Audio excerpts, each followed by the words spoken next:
A lone albatross soars high above the open ocean, her wings outstretched to catch the thermals rising from the deep blue below. For miles around there is nothing but the vasty depths of the Azure Sea.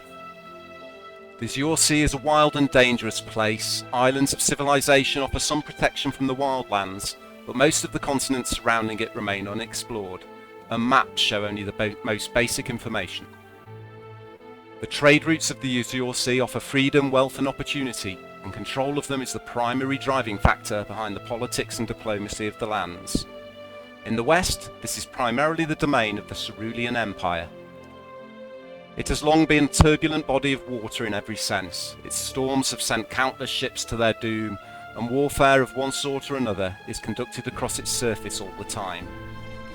Pirates affiliated with the Hold of the Sea Princes, along with independent marauders, prey on ships that attempt to cross the ocean, the various kingdoms and empires of the lands only offering limited protection. Strange monsters, including vicious dinosaurs from the drowned jungle in the Far East, emerge from below from time to time, and rumours of the great kraken Slarkrethel continue to worry captain and pirate alike.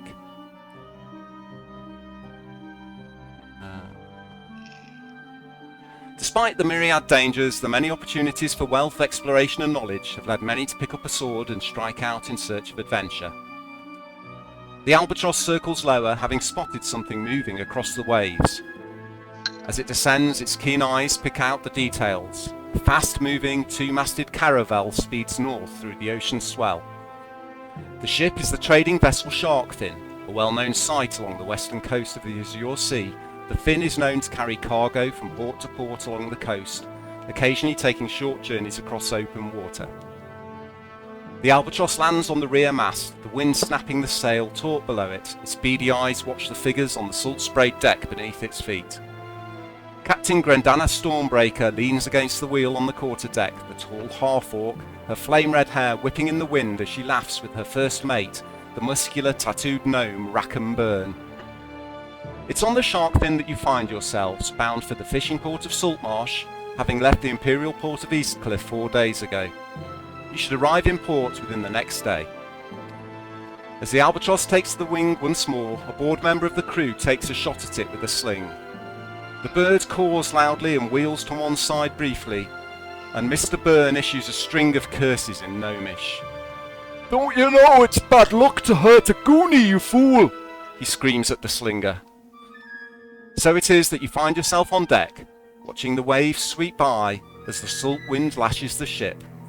Your reasons for leaving Eastcliff and setting out for Saltmarsh are varied, but there appears to be other travellers on the journey too. So with that, you find yourselves on the deck of the Sharkfin. What's the name of the captain again? Captain Grendana Stormbreaker. The bow of the ship is cutting its way north through the waves. Would you like to describe yourself, Atticus, and what you're doing? So, Atticus is wearing what looks to be like a full waxed poncho, and he's just huddled down with his back against one of the masts. And he's got his feet outstretched in front of him and his head bobbing up and down and then pointing at his chest, probably dozing. Okay, next to the mast, you're sort of leaning back against the shrouds, which are the ropes that lead up and support the mast. Curled up, not a few feet away from you, is a large black and white cat. Doesn't seem to be paying you any attention. Rodri, how about yourself? Um, Me, I'm wandering around with a big walking stick. I got some travel-worn leathers on. I got a blue travelling cloak and the pack on my back. Um, I'm just wandering around, checking in with the sailors, just keeping an eye out, just seeing if any of them have anything that need tending to, or There's a sailor near to you. He's crouched on the deck over a large bucket, and he's got an old rope in one hand, and he's sawing at it with a serrated-edged blade with the other, shredding the rope into bits and then throwing them into the bucket, which contains a thick black liquid. He looks up and nods at you as you wander past. nod at him back. Evening, all's well. Aye, sir. You should be in port by dawn. Good. Nice. Carry on. He says, sounding like the captain. Carry on. Cat, how about yourself? The cat. No, sorry, Um, Cat. Hecate. Oh, right, sorry. That's me. Yes, I'm wearing sort of purple look leather robes with a large red rose fashioned on the front chest. I'm sat with a plait in my hair looking very ominously pensive, sort of looking out at the sea and seeing all of the ports in the distance and different things like that. Just keeping to myself more so than anything, but keeping a good eye on everyone. Okay. Yeah, most of the sailors are hard at work. One of them pulls out a viol and starts singing, and some of the other sailors start to join in. Tiberius, what are you doing?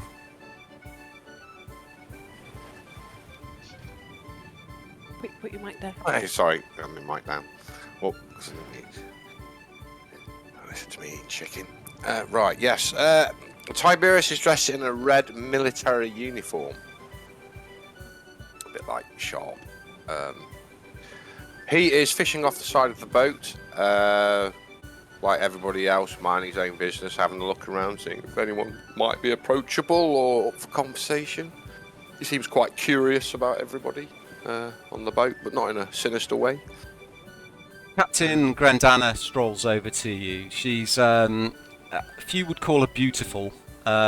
She's got a heavily scarred face, pale green skin, and a wild mane of greying red hair that she wears tied down under a grey bandana.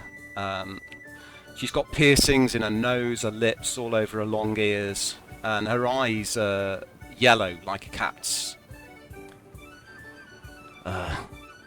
Anything biting, Mr. Greywolf? No, it appears not. Not much luck. Come, I've got something to show you. And she walks up onto the quarterdeck and leans on the taffrail at the back of the quarterdeck. Oh, what have we got? Let me see, let me see. She go up, she points down at the wake of the ship, the white caps racing away from the ship as it sails to the north. Do you see it? Make a perception check.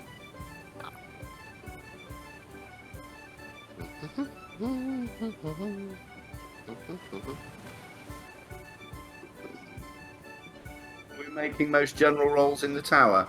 It should do it in the tower automatically. I've got ability checks, skill checks Yeah, it to be does. loading in the tower. Oh, cool. Okay, yeah, you look down, it takes you a moment, but then you suddenly see in the wake of the ship something very long surfacing from time to time. It's about a foot in diameter, almost like a long tentacle that keeps drifting up in the water behind the ship. Do you see it? Yeah. Yeah, what do we have here? Let's have a look. Yeah. Okay. Now I would like to make I would like to make a nature roll, if I may, to determine. Yeah, you can. Yeah. I would also like to make a religion Okay. roll, if I know any of gods or Yeah. sea legends. Okay. Do you have any background with nautical matters, particularly? Have you spent much No. time at sea? You're not really sure. I mean, it's definitely alive. It moves, it twitches from side to side slightly as it breaks the waves behind the ship. It's been following us for the last 8 hours. I'm not sure what it is myself. It could be a giant devilfish or some kind of sea snake, or if we're really unlucky, it could be a kraken. But the Azure Sea contains many dangers and mysteries. Don't question them too much. You may not like the answers sometimes. Well, logic would tell us. Bring his bread into his mouth. If it's been following us for 8 hours and hasn't made any hostile actions against us, then one would assume that. What's it waiting for? Makes a fellow kind of curious. It does indeed. It could be feeding on the other fish following in our wake. I imagine that's it. Mr. Byrne! What's the hour? Rackenburn moves over to the binnacle, which is a large metal box next to the wheel. Lifts the lid, and there's a row of hourglasses in the lid, which are pierced by a brass rod. He peers at one of the hourglasses. It's the 7th hour of the evening, Captain! Turn the glasses, Mr. Byrne. And he flips the glass over and then closes the lid again. No, all this talk about this thing following the ship or Yeah. not, I take it I probably wouldn't. Yeah, if you're on the quarterdeck, you would be over here. They're not trying to hide the conversation. I was, if you're looking at that ship, I was kind of near the front mast. Near the front mast. Yeah, it's probably a bit too far away with the music going on. My guy's quite loud though and inquisitive, so he wouldn't have been saying what he was saying quietly. Yeah, okay, yeah, you can It see would them be- talking and pointing at something at the back of the ship anyway.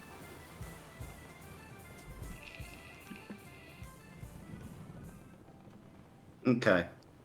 So, Atticus grumbles and shifts his weight and rolls onto his elbow and stands up. Okay, the cat raises one of its eyes and looks at you as if to just looking at you with disdain. As how dare you disturb its rest? I'll be back. And he kind of gets up and stumbles with just ever so slight kind of waddle of a seafaring man. And he shuffles to where the conversation is and has a look over himself. Doesn't look at anyone else or acknowledge anyone else. Yeah, you've been at sea often enough that you stride confidently across the deck, shifting your weight automatically with the swell of the waves, and you walk up the stairs to the quarterdeck without needing to hold onto the handrail as you go. Yeah, I look over the Just a back. fancy pants. I look over the back. okay, make a perception check. We're just saying hello to our fellow journeyman here, Mr. Baron. Second, skills, perception.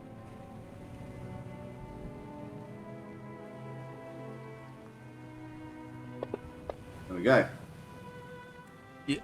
You peer, you can't see anything at all, other than the white caps of the waves.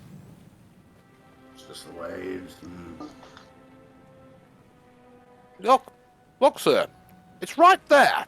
Right there, I tell you. What are you looking at? The gnome has a nose for strange creatures, it seems. Something's following us, but I wouldn't worry too much. Mysteries such as this are common enough, sailing the Azure Sea. Yes. Holds many treasures. I don't believe we've met. Tiberius Grey Wolf. How are you, sir? Might I have your name? Yes, Baron. Atticus Baron. Atticus Baron. Baron. Atticus Baron. That's a strong, good, strong name, sir. Thank you. There's a sudden shout from the crow's nest.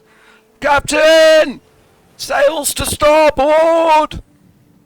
The captain nods at you both. Excuse me a moment, gentlemen. She wanders up to the shrouds. On the way, she grabs a long brass tube out of the binnacle. When she gets to the shroud, she raises it to her eye and peers to the east.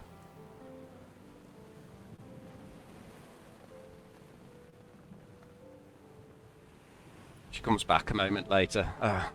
Nothing to worry about. It's flying blue colours. Atticus, you know that ships of the Empire fly blue flags. If it was a red flag, that might be cause for concern, because pirates fly red flags. I'll keep an eye on the ship anyway. Just make sure it's keep an eye on its movement. I'll be able to suss, I guess, if it starts to make an intercepting route. Okay, you can you look for a while, and just as the ship rises up to its highest on one of the swells, you can just about see the tip of a mast on the far horizon. You can't make out the colours without a looking glass. I'll keep an eye on that quarter of the sea. Okay. Whilst you're doing that, a few of the sailors seem to be setting something up in the waist of the ship. Seems to be some kind of a straw dummy. One of them looks over at you, Rodri. Fancy a game, sir? Pass the time? A game of what, friend? Game of skill. Mr. Burns, a devil with his throwing daggers. Oh, I'll give it a go, friend. Why not? And they set up a very roughly man-shaped sort of mannequin made of straw, bound with bits of old rope, and attach it to the foremast. They then walk back over the edge of the grills in the deck. Rackenburn comes down with a grin. The little gnome is covered with tattoos. He's also red-haired, very muscular and stocky, pale skin. He wears his hairs in braids, tied back in a top knot, and he's wearing light leather sailor's clothes. He's got a belt with several throwing daggers in. He's got his distinctive feature is he's got a cleft palate, which gives his mouth the impression of a permanent smirk. Ah, Mr. Melwith, you fancy a game against me? Wanna make a small wager? Well, that sounds interesting. What kind of wager are you thinking of? How about a silver piece? A couple of the sailors sort of gasp and elbow each other in anticipation. That's quite a lot. That's quite a high wager. Yeah, I was just thinking. Can I just try insight how confident he is? Is he really? Yeah, confident? you can try and. He seems pretty confident. He's grinning at you. You're not sure whether he's grinning at you because he's got a permanent grin on his face, because of his slight deformity. But as far as you can tell, he seems quite confident. Okay. Well, I haven't got many on me, but I fancy You can I'm a borrow good one of show. mine if you wish. Best of 3. Okay. Okay, why not? Would you like to go first? Yeah. A few of the crew start to gather round, and you see a few coins being passed from crew member to crew member. One of them shouts out, "You show him, Mr. Byrne!" Can I just intervene and say Hikati sees all this going on, and Yeah. she goes and crouches next to the cat that's asleep, whilst watching the wager happen, and start talking to the cat. She can't talk to cats, but she doesn't know that, so she's gonna sit down to the cat and start going meow, meow, meow, meow, meow, meow, meow. Okay, make an animal handling check. What? What was that from? Power? Huh? Ow. Ow. Okay, the cat opens one eye and looks at you, seems to consider for a moment, and then stands up, stretching, arches its back, and then walks over to you and rubs its head on your hands and starts to purr. I will nod in approval while still watching the wager, as if I know what's going on now. Okay, so Mr. Byrne gestures to a line on the deck and gestures for you to have a throw at the target. He passes you a Okay. dagger. I hold it by the point first, don't I? Yes, that's right. Right, Come on, okay. show us what you're made of, Mr. Malworth. Would you want a straight dexability check? Yeah, roll a d20, add your dex. Yeah, so dexability check. If you haven't got Whilst this is proficiency with going on, daggers. Neil, I'm keeping an eye on the horizon on where that other ship was as well. And Hold I'm up, my- looking at the back and looking at that thing in the water, see if I can see it. Okay. Hold Okay. up my arm. Okay, you take Oh, you that take the dagger, you weigh it slightly in your hand, throw your arm back, and the dagger slips out your grasp and flies backwards, nearly catching a crew member in the ear. And there's uproarious laughter from the rest of the crew. I think I'm your really money's safe, sorry. Mr. Byrne. I'm really sorry about that. I don't know what happened. The crew member chuckles and hands you the dagger back. Thank you, friend. Rackham Byrne steps up. Got a bit one. Yeah, it was. First roll. Get him out of the way now when it Yeah, doesn't yeah, matter. yeah. Yeah. Okay.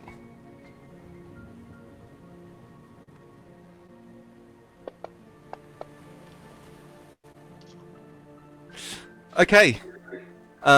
Rackenburn throws his dagger. It does hit the target just in the lower leg. That's one to me! Fair shot. Well done. Well done. Alright. I'll step up with the knife. I'll clean it this time because it might have got a bit wet. It might have been a bit of a sea spray on it. Clean it on my leg. Try and keep it on deck this time, Mr. Melworth. I'll try. Stand back and give another throw. Okay.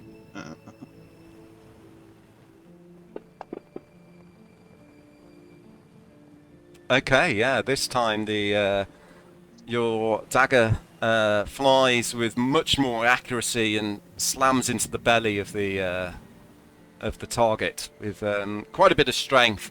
Well, actually cuts through one of the ropes holding it, and some of the straw spills out on the deck. A few of the crowd gathered sort of start clapping, and most of them look quite worried now and look over at the guy who's been taking all the money. I'll turn round and look at Rackham and give him a knowing wink as if to imply that first shot was done on purpose. Seems I've found my aim. Beginner's luck, I'm sure, Mr. Melworth. He stands up, takes a deep breath, pulls his arm back. Cocks it. He also hits the target, but it's just below the waist. He kind of looks a little disappointed. Let's throw to decide it. Indeed it is. Right. Give a little look skywards. Here we go. And throw. Okay. You throw the dagger. It flies with unerring accuracy and thuds into the mass, straight through the head of the mannequin, splitting the head down the middle. There's a few Wow. gasps from the assembled crowd. Oh, He's got you there, Mr. Byrne. We'll see about that. see if you can do better than that. Okay. Didn't think I had that in Steps me. up. He takes a bit more time over this throw. So, It's almost as good as your throw, but not quite. And it hits the chest of the mannequin. He looks down a little disconsolate. Well done, sir, well done. He offers you his hand to shake. extend my hand to him. 3 fair strikes, sir. Well done. He shakes your hand. He grips you a little bit more tightly than he has to. It says, silver piece, I think it was, and he passes you a silver piece over. You can add a silver piece to your inventory. Ah, thank you. Most of the crowd look pretty annoyed. There's only one crew member who looks happy, and he's taking everybody else's coin. Find floating in the ocean later on. It's, there's no like way I could buy everybody. No, you can't buy everybody a drink on board. We've all got the rations, haven't we? No, I'll just turn around and say, do your men have a fund for drinks? Maybe when you hit the port. Things seem quiet. Aye, let's open up one of the grog barrels. But One no, measure for every crew member, with the captain's approval. I was just thinking, friend, that maybe you could put the silver piece towards it if there was. Next time you hit port, you could use it to buy the crew a drink. Oh, that's very kind of you, Mr. Melworth. I'll put us into the kitty at the Mariners Guild in Saltmarsh. Ah. It was a good game. There's a cheer goes up as the announcement, and Captain Grendana nods her approval for the grog barrel to be opened, and a couple of the crew members go over. Get fucked up. This gnome comes swinging on a rope. Distractions. There's another shout from the crow's nest. Weather ahoy, Captain! And Grandana goes up, climbs up some of the shrouds to the lowest platform on the main mast, and spends a few moments looking out to the north. Anyone who wants to can make a perception check if they're looking. Yeah, well, I was looking out across the horizon anyway for ship. Oh, turn my gaze up.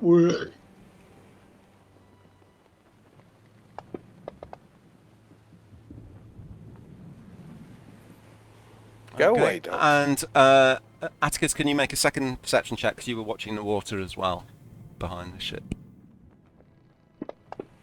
Oh. Okay, Atticus, you do, just for a moment, think you glimpse something in the water behind the ship, but it's such a fleeting glimpse, you can't be 100% sure, but it did look like some kind of snake-like shape or tentacle, that kind of thing. Anything? I suppose if I'd have got a better look, I might be able to compare it against stuff I've seen before, but... Tiberius and Cat, looking out to the north, right on the edge of your vision, you can see some storm clouds gathering. Grandana's come back down off the shrouds now, and she goes to speak to... she calls Mr. Byrne up to the binnacle, and they have a brief conversation.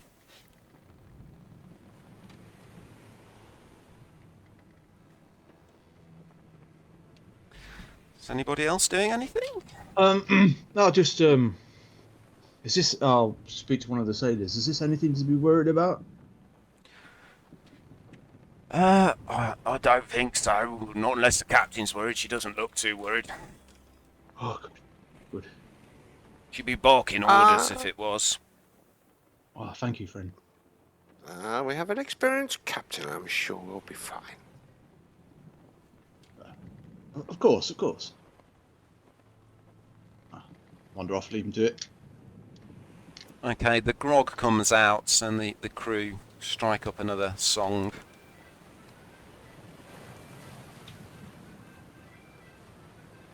Okay, the ship proceeds to sail northwards. The wind picks up a little bit. The sails start snapping a bit tauter.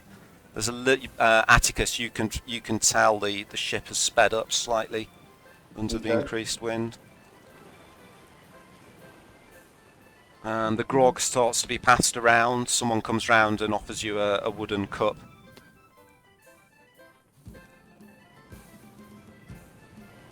You're gonna keep an eye out on like what the crew are doing, what tack they've got the ship in, and Okay, they're sailing with the wind at the moment. Different. I'm just keeping an eye on, like, when the storm starts to hit. If I prepare anything, You can see the storm now. It's probably at least 10 miles away. It appears to be just on the coastline, which is just about starting to become visible now. Make a nature check with advantage because of your sailor background.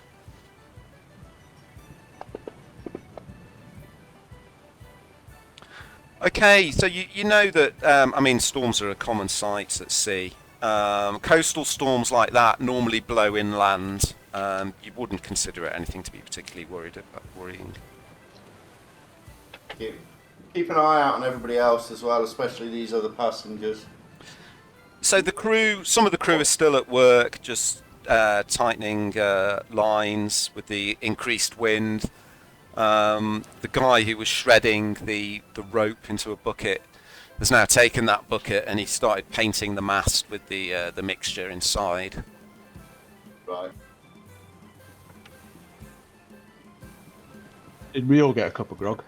You all got offered a cup of grog, yes? Yes. I'll take mine on this. I won't really drink. Okay, I mean, grog is quite watered down. Grog tends to be quite watered down anyway. Yeah, but So you're not going to get drunk off it or anything. I don't trust. But the mood aboard ship seems to be elevated since the grog's been passed out. Just holds up his hand. Not at sea, sailor. Go. Okay, and the evening continues to progress. The ship making good speed through the water. You can see the coastline starting to hove into view now. It's a sort of a grey smudge on the horizon. Would anybody like to do anything else for the rest of the evening? No, I'm gonna head back to my spot before where I was. Sit down, pull my hood up, just keep a general eye out on what the crew are doing and the horizon. Pick a spot on the deck where I can see over the sides. Okay. It's getting quite late now. Some of the crew have gone below decks. Hold on 1 second. Captain Grendana wanders over to you. Mr. Baron, I can tell you're a seaman yourself. 20 years in the Navy. Ah, I was in the Navy myself. Who do you sail with? Well, I don't know if you know him. Helm Donohan. Have I heard of Helm Donohan? No, you haven't. Not heard the name. He captained the Mystery. It's where I met Mr. Byrne.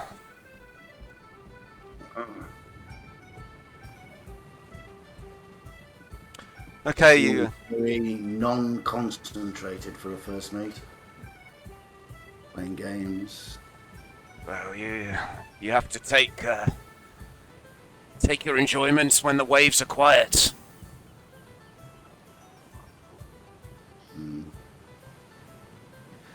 Just nods, looks out across the sea.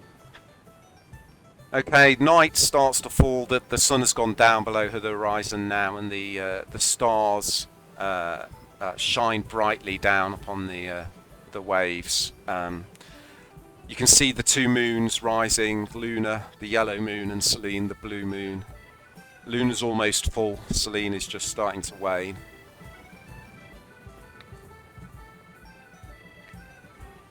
Well, it's time to retire, I think. Should be docked by dawn. Have a good night. Good night, sir. Indeed. Sleep well.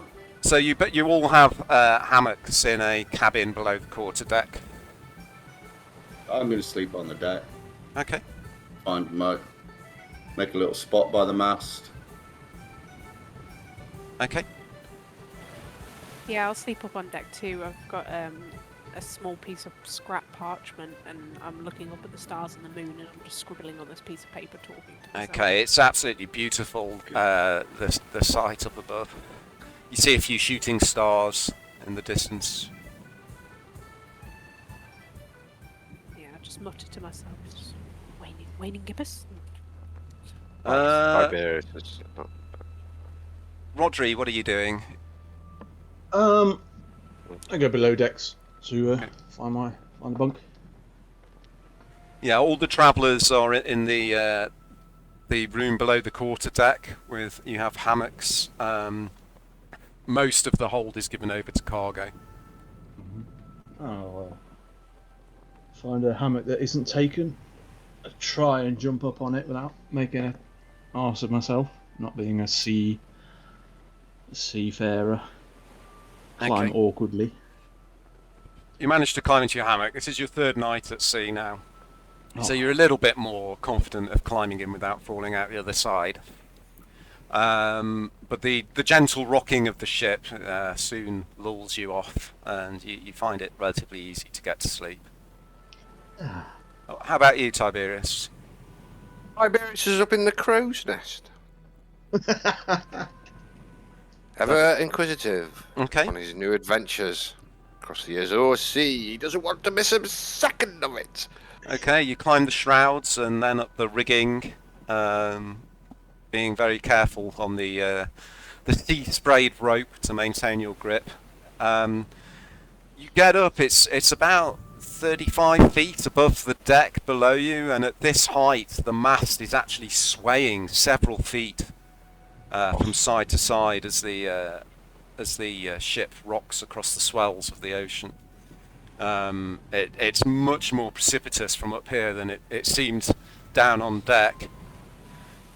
There's a crewman up top. He offers you his hand to pull you up onto the small crow's nest on the mast. Thank you. He pulls you up. You stand there. There's a small rail around the edge, but it's quite difficult to maintain your stance. At this height, the mast is moving sort of 4 or 5 feet from side to side. Takes a bit of getting used to up here. Yeah, my chap's quite dexterous. I'll try and get into it or do my own style of deck walking. Okay, it takes you a minute or two, but you start to adjust your weight in time with the rhythmic sways of the mast. Make a perception check for me.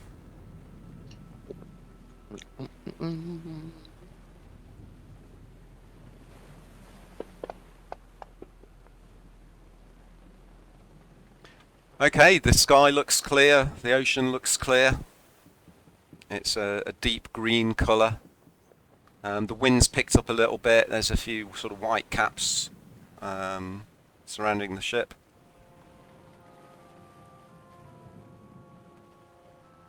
I'll just look wide-eyed and amazed at everything.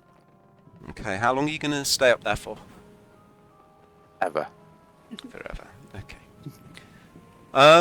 After about 40 minutes, a few clouds start to gather and a light rain starts to fall on the ship. Atticus and Kat, you're starting to get a little bit damp out on deck. The number of crew on the ship has reduced drastically. There's just a few around at the moment. I wrap my wax poncho around me and pull the hood up. Okay, the Cat has retreated back under the shrouds, trying to get a bit of cover from the rain.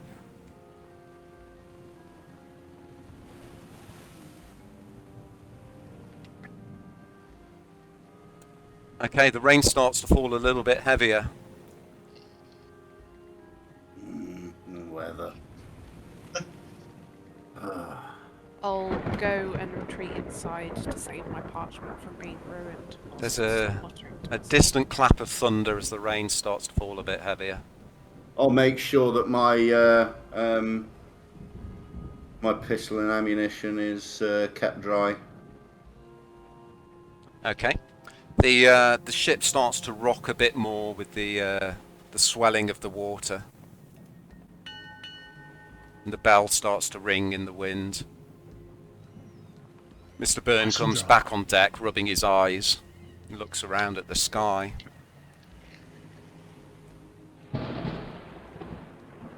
I'm going to get up and walk to the prow and lean on the prow.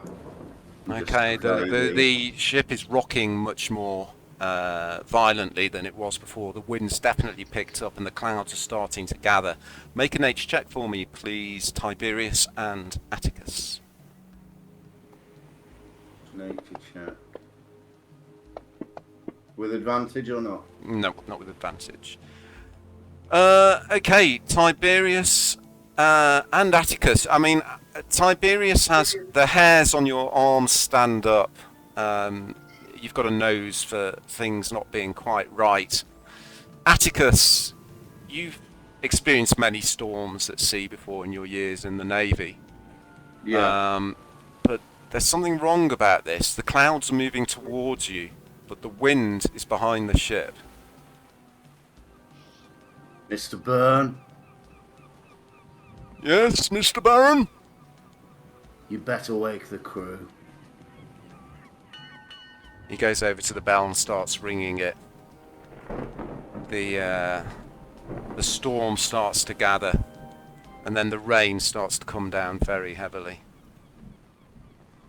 I'm going to secure myself. Sea in magic, the, Byrne. The storm doesn't move naturally. He takes a moment and he peers at it. I think you might be right, Mr. Baron. Crew, weather ahoy! But he doesn't want There's a flash of lightning in the distance. As it crashes down into the waves, the sky and the waves are lit up momentarily in a strangely violet-coloured light.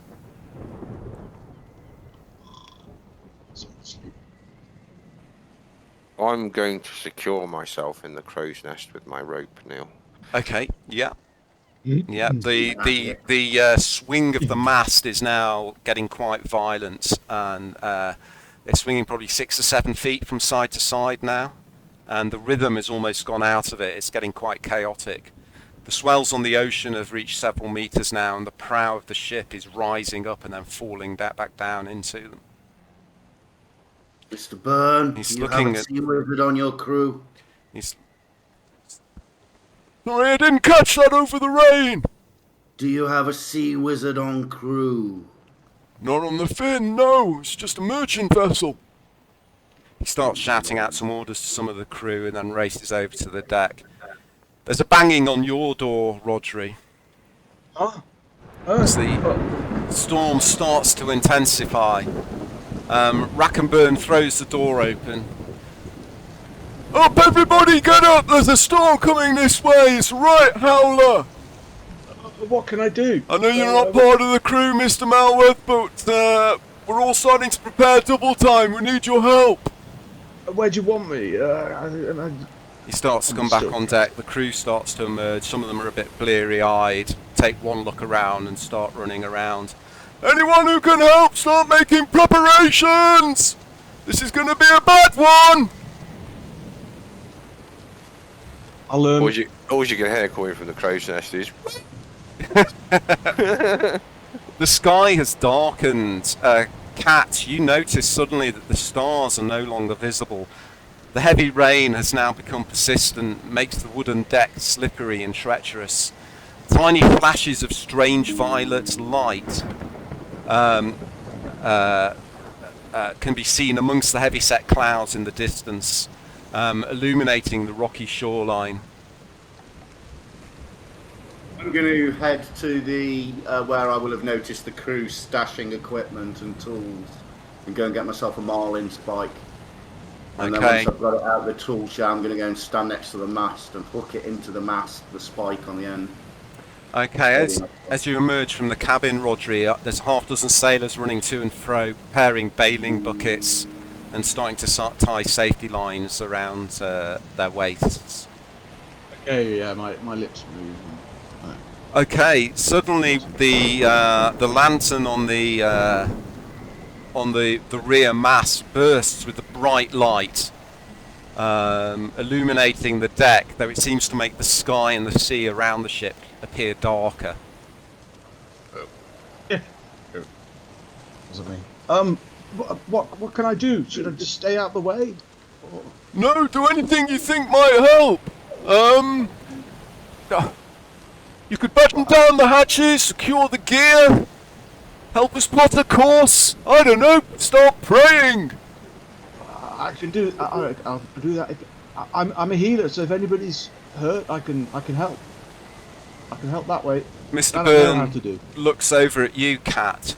He shouts, "Get Slarky below decks!" And pointing at the little cat. I'll give him a nod and then I'll shuffle over with my hands down as if I'm trying to catch him. Go, Okay, right. Start chasing him around the deck. I would like everybody now to decide what they're going to do to prepare for the coming storm. You may each decide to take one action, which will require an ability check of your choice, obviously an appropriate one, and we'll see how you get on. So Cat is going to try and get the now panicked cat out from under the shrouds and into the cabin. I would like you to make an animal handling check, please, Cat.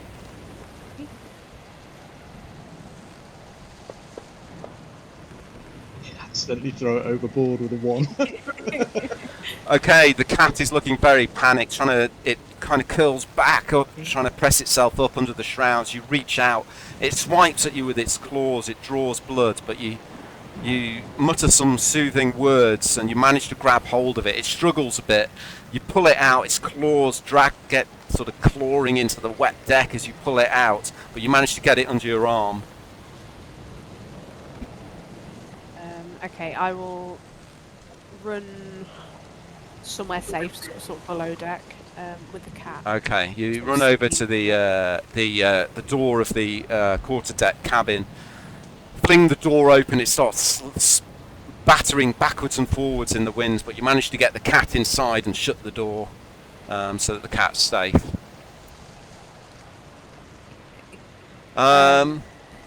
Tiberius, what would you like to do?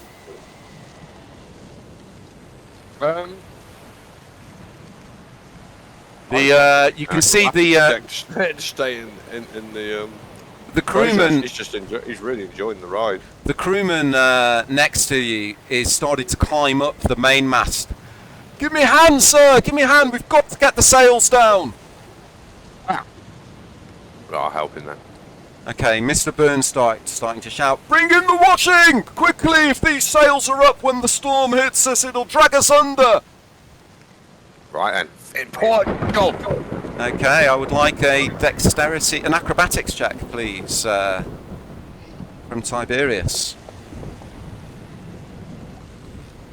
Okay. You start to climb up the mainmast. The crewman is about 6 feet out of the crow's nest. He's wrestling with one of the ropes. You manage to climb up the climbing rope. You wrap the rope around your leg and your arm, and with your other hand you reach up and you start pulling on the ropes, trying to pull to loosen the sails. It takes a few minutes, but the wet knot eventually comes loose, and the sails suddenly go loose against the wind and start flapping about. Then the crewmate suddenly slips and begins to fall. Right. I'm not very strong, but I'll try and grab him. You try and grab him. Am I near enough to grab him? Yeah, he's right next to you. Yeah, you can make a dexterity check to try and grab him. You've got one hand free, the other's wrapped around the ropes to keep yourself in place. Oh. Sorry, that rolled it out, so I just clicked on That's that. okay. Yeah, so he actually slips and starts to fall, and as he does, you reach out with your free hands and you grab him around the wrist. And for a second, he's dangling there. He's full weight on your shoulder. You grit your teeth, but you manage to haul him back, and he manages to get his other arm around the mast.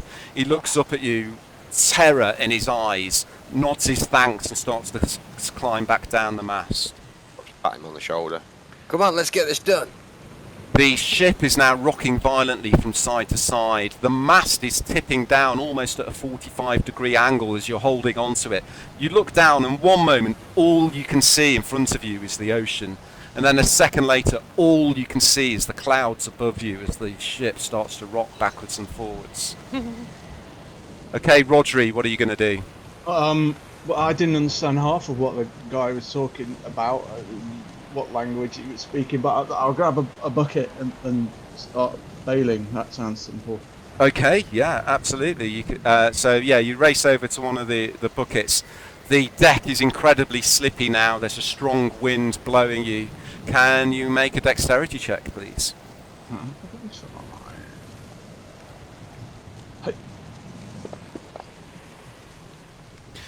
Okay, as you run towards the bucket, the ship tilts alarmingly and a huge wave crashes over the side of the ship. It washes into you and pushes you back.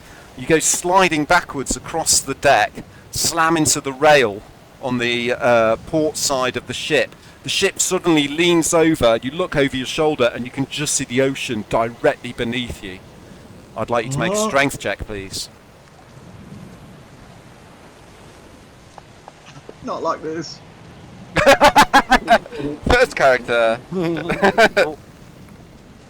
Okay, you slip backwards as the ship continues to tilt.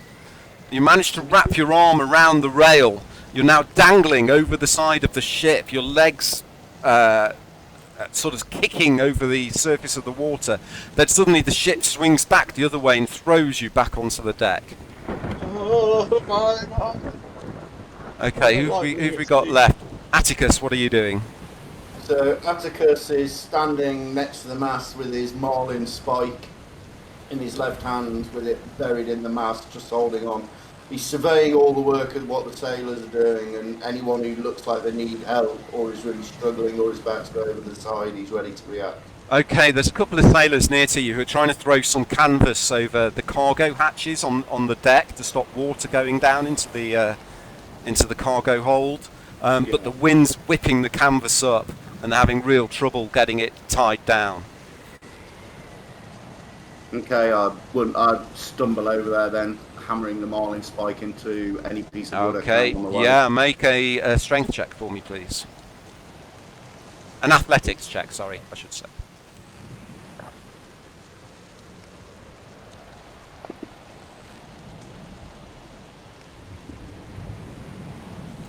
Okay, the wind now is getting so strong that it just rips the canvas. You slam the marlin spike down into the deck through the canvas, but the wind just gets underneath it from one corner, and there's a horrible tearing sound, and the canvas just rips and starts flying around in the air in front of you. So we've had 2 failures and 2 successes so far. Who's going to take the next check? Who wants to do something? I'll do it. I'll carry on with my bucket.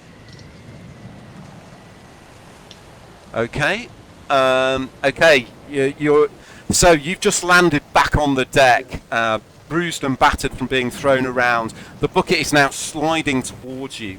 You can make an athletics check to try and sort of scrabble across the deck and grab it as it flies past. Or if you can think of something else that you would rather do. Yeah, I'll try that. Okay. I'll make a mad grab for the. I'm gonna grab for the bucket. Okay. The bucket comes sliding towards you. You reach out, you grab it. You grab it round the edge, the rim of the bucket, but there's a sudden gust of wind. The deck tilts again. You let go, and the bucket goes flying past and disappears over the side of the ship. Oh boy. I'll look around for another sailor or another bucket. Okay, everything on board ship is now chaos. Grendana is helping to get the last of the sails down, and the storm finally hits with its full fury. "Steal your souls!" she shouts as it does so. The gulls above are just tossed like paper in the wind. They tumble as they struggle against the gale. The sea rises as high as mountains, anger in the form of water. It's turbulent and unforgiving. The rain is falling like bullets from a gunslinger's pistol. The waves are crashing into the starboard bow now with enough force to nearly knock everybody off the feet. The deck is lurching alarmingly. A huge wave washes over you. "We Quick, Lubis! Do what you can to save the ship! We're going down! Okay. That's not good. Okay, Rodri, you suddenly lose your footing and start to slide towards the rail. And suddenly, something grabs you from behind and stops you just as you're about to fly over the rail. You turn round, but there's nothing there. What's that? I just grab onto something then. It's solid. Okay, things are getting desperate now. All of you can make an ability check. It can be anything you want, as long as you can justify it with some kind of action to try and save the ship. Mr. Byrne is barking orders. Drop the anchor! We're going to be dragged onto that reef! There's a loud crack. A spar falls from above. Starts heading towards the deck. One of the sailors, his lash suddenly torn by the strength of the wind, starts tumbling towards the edge of the ship. The tiller of the ship is now just rotating wildly. No one is watching it. I'm gonna What do you want to do? I'm gonna run an head for the tiller using the marlin spike to steady myself as I run. Okay, you manage to force your way. You climb up the stairs. The tiller is rotating wildly, left and right, just being driven by the ship rather than the other way around. What sort of check would you like to make? It's up to you. I guess either a strength or dexterity check. I would have had experience of out of control tiller. Okay, you can pick which one. Probably best to try and grab it when it's on its slight pause in between one Yep. slight move and the other. Okay, it's up to you. You can make whichever check you like. I'll do a strength check then.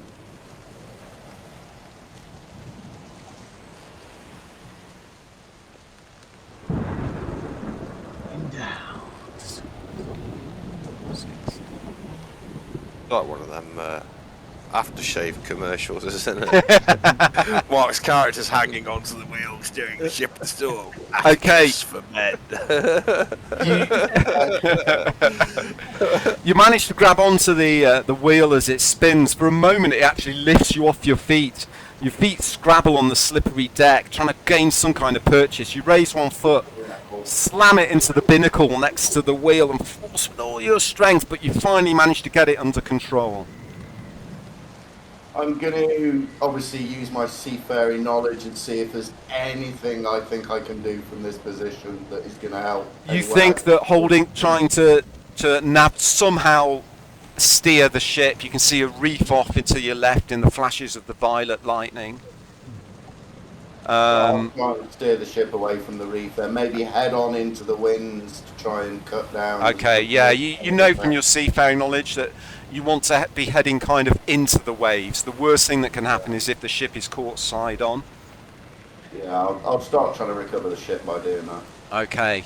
Kat, what are you going to do? Are you going to make any action to try and save the ship, or any of the crewmen, or...? Yeah, I'm going to attempt to drop the anchor. Okay.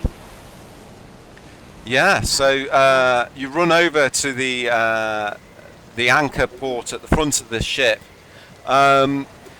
It's a big circular drum, and you can see stacked against a tide against the deck nearby some long oar-like rods, which seem to fit into sockets.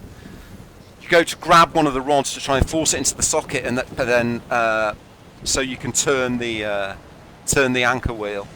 What sort of check would you like to make? You could make a strength check or a dexterity check. You could make a charisma check to try and persuade some of the crew to help you. I think Dex would probably be best. Make an intelligence check to figure out the best way to deal with this. Can I do a deception check to convince a crew member that I am a higher rank than him and get him to try and do it? Okay. Interesting. Okay, yeah, you can. Okay, I'll pick the strongest, burliest guy that's not crying in the corner. Okay. And get him to go and do the spinny, so I can, yeah. Okay. Let's see what your check is. Sorry. Delegation, like it. You there, do the spinning. Man, hard work. Material. I'm a higher rank than you, and you will do the spinny right now.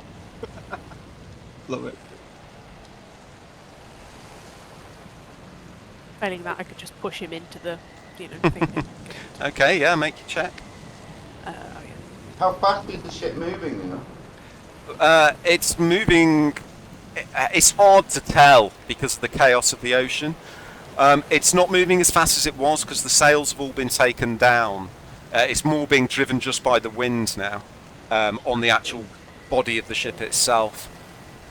Okay, Kat, you start in the best approximation of a superior commanding voice. You start barking orders at this nearby sailor, and just through instinct, hearing orders being shouted at him in the chaos, he picks up one of the spars, rams it into the side of the capstan, and starts heaving against it, trying to turn the anchor wheel. Okay. Who've we had? So we've had Atticus and Kat. Tiberius, what are you going to do? Try and save the ship. Well, I've got all the sails down, so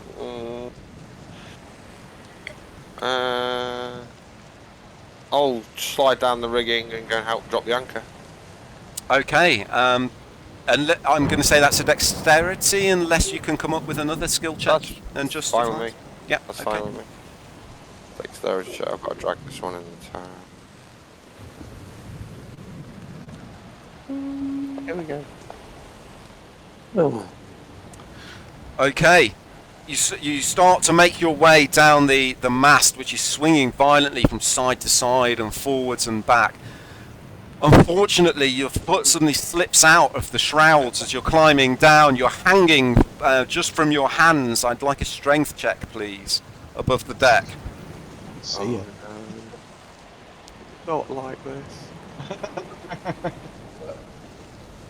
Is it a strength save or strength check? Strength save, I'll say. Hang on a minute. How do I Okay. ignore these? Ignore them. Strength save. Yeah, front side of the.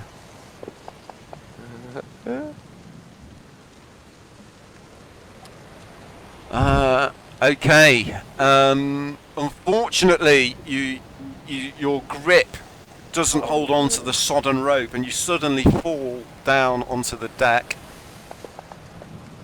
Can I sense danger? And with a loud crunch, you land, impact heavily, and take 4 points of damage. Can I say that I've got oh god, it's called sense. I've got sense something. Danger sense.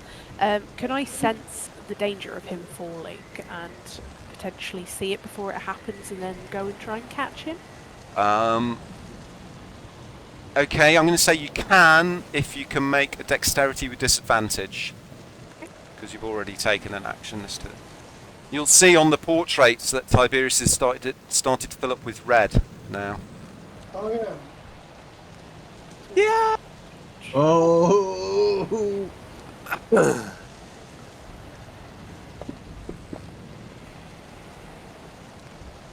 Okay, you actually time seems to freeze for a moment as you look up and you see Tiberius hanging, a look of panic on his face as his hands suddenly slip and he starts to fall.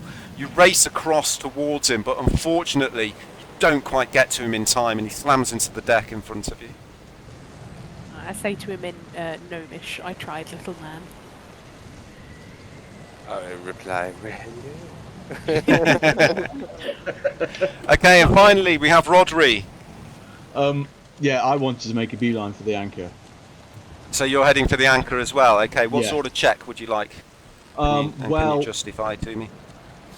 I am going to jump up the steps, see the big birdie guy who's whacked a rod into the thingy. Yeah. And I'm just going to copy him because I don't know any better. So I'll Okay. just grab one of the buttons and slam it in the hole and just push. So I guess we strength. Okay, it would indeed, yes. Could have got cookies. Okay, you race across. You just as you, for every foot forwards you run, you go sideways afoot as well, and then the ship tilts and you kind of run to the right hand side. This staggered run across the deck of the ship as the rain pelts down onto you. But you manage to get there, and you grab one of the other oars and ram it into the capstan on the opposite side, and the two of you together start to turn the anchor wheel. It starts to spin, and then suddenly it starts to spin very quickly. Make a dexterity check for me, please. Push, Fred, push! Whoa. Whoa. Okay, the weight of the anchor suddenly catches in the water, and the capstan starts to spin with increasing speed. You manage to duck just as one of the oars whizzes over your head. The ship suddenly lurches, the bow rising up out of the sea as the anchor catches down below and then plunges back down, the bowsprit actually entering into the water, a huge wave washing over you. And at that point, we'll take a 2-minute break while I set up what happens next. Hold on, hold on. Wow. Okay. That was dramatic. Yeah, I need one as well. Tense. Let's type this. That.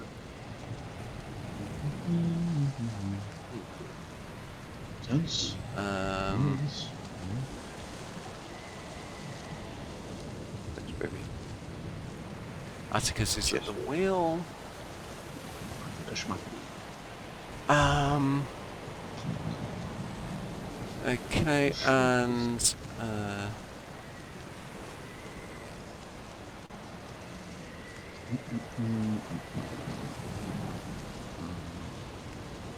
the light spell on the mast.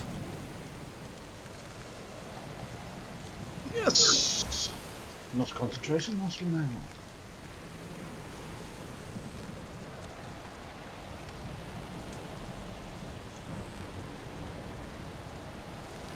Yeah, Just move. first blood. Thought it'd be good, no storms. I get an achievement for that. Yeah, lose some hit points.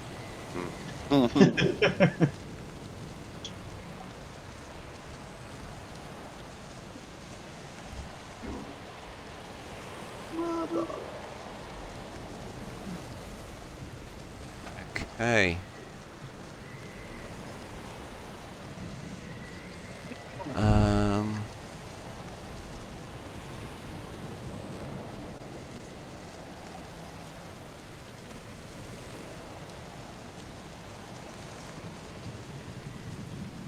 Thank you, baby.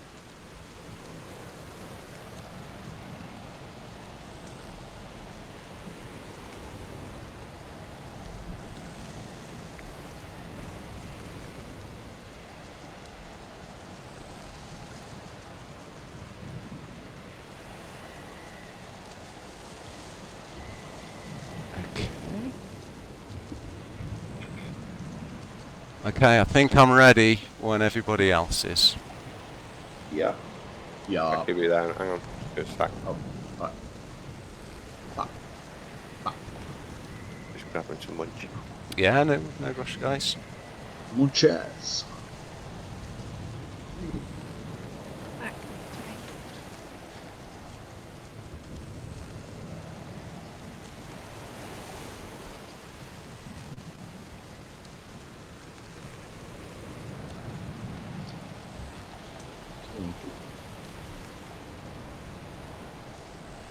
All back.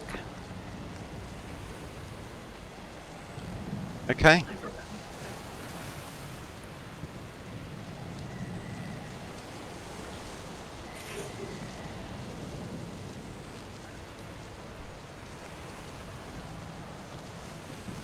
Yeah, we're ready, I think.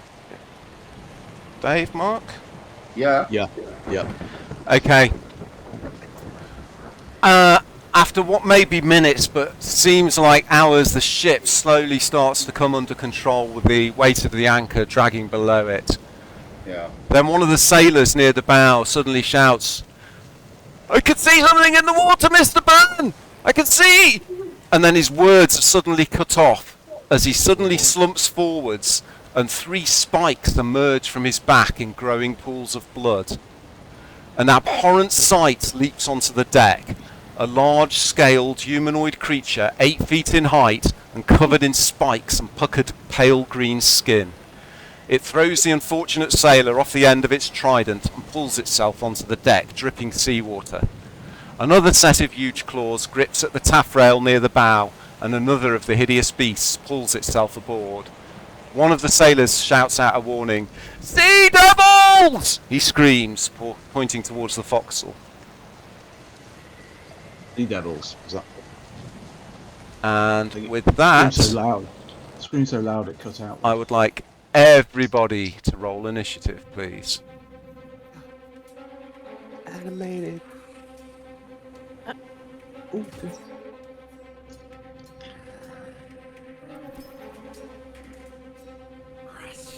This is intense.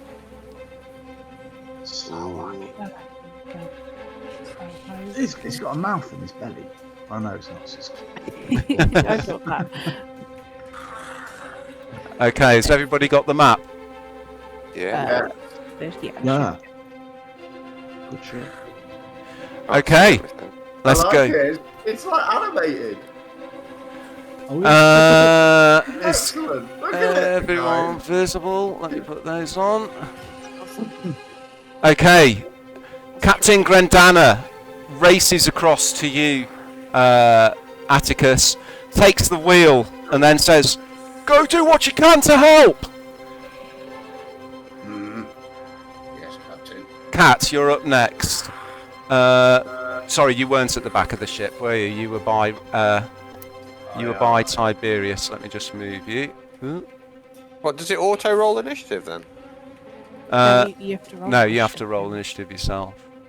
You haven't rolled it, Rich. Oh, sorry, Oh. I did. Right, let's see where Rich is. Oh shit. Yeah, you were by Tiberius. Oh. Ninja. Okay, so Hecate, you're next to Tiberius on the deck, looking towards the prow of the ship. You can see these 2 beasts.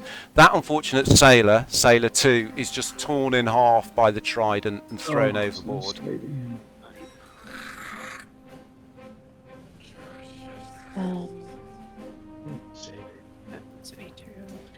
Sea Sailor too. He's disappeared overboard, Sailor 2 has, I'm afraid. Can't see the mobs either. Can't see the what, mate? Are the mobs on there? Yes, they're at the port. Oh, I At the see. port. The reason you might not be able to see them is because they're probably too far away from you, and there might be something blocking your view, like one of the masts. Okay. So, Yeah, Kat, so it's my go. Okay, let me see what I've got. See what I got. Oh, is this such a cool map? How far away from them am I? 10, 20, 30, about 35 or 40 feet, depending on which one. Okay. looking at. I will target number 2 Okay. and just instinctually attack something that's causing havoc on the ship. Yeah. Is that targeted? Alpha strike. On, but. Yeah. There we go. Yeah. And I'm going to. So that's 41.2 feet away. Nice. Wow. Each square is how far? 5 feet.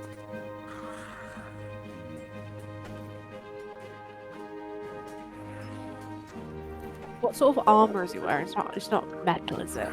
No, it seems to be some kind of leather. You're not quite sure. You've not seen anything quite like it before.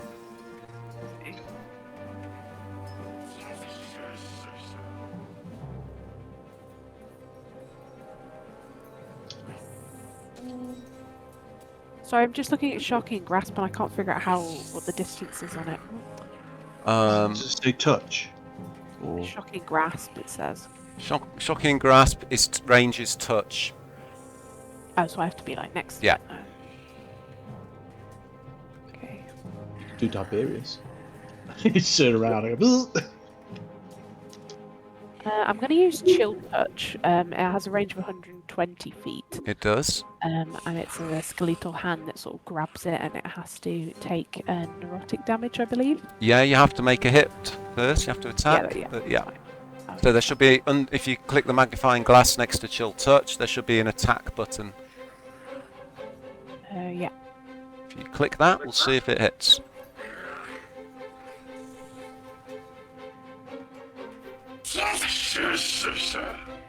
Okay, this strange ghostly skeletal hand suddenly appears next to the sea devil as you point at it and you mutter and summon the your Wiccan powers, and the hand suddenly strikes out at the thing. You can make the damage roll, please.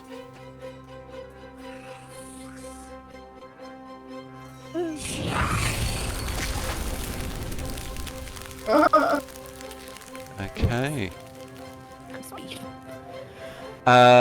You also get, if you can click the effect button that says target grant disad attack self as well.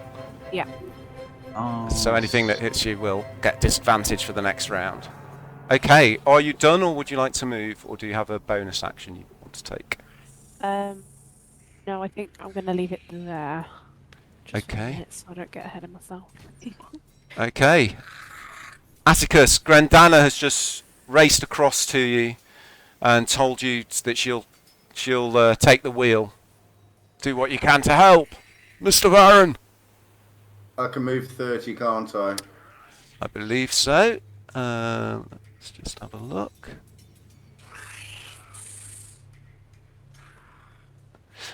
Your move is 35. Okay. Oh no, that's Hecate, sorry. Click the So wrong it's one. 30. It's 30, yeah. Does that use a spell slot or not? Because it's a I'm cantrip. going to move No, there. cantrips don't use spell slots. Okay, thank you. You can cast them as many times as you like.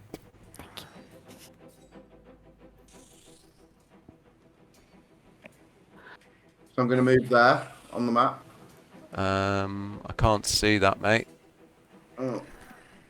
Have you dragged an arrow to where you want to move? Yeah, and let go. It might be because there's a railing in front of you. You need to go down the stairs. Unless you're going to jump the railing. Done it. Directly. Oh, there we go. Yep. Okay, give me 1 second. Okay.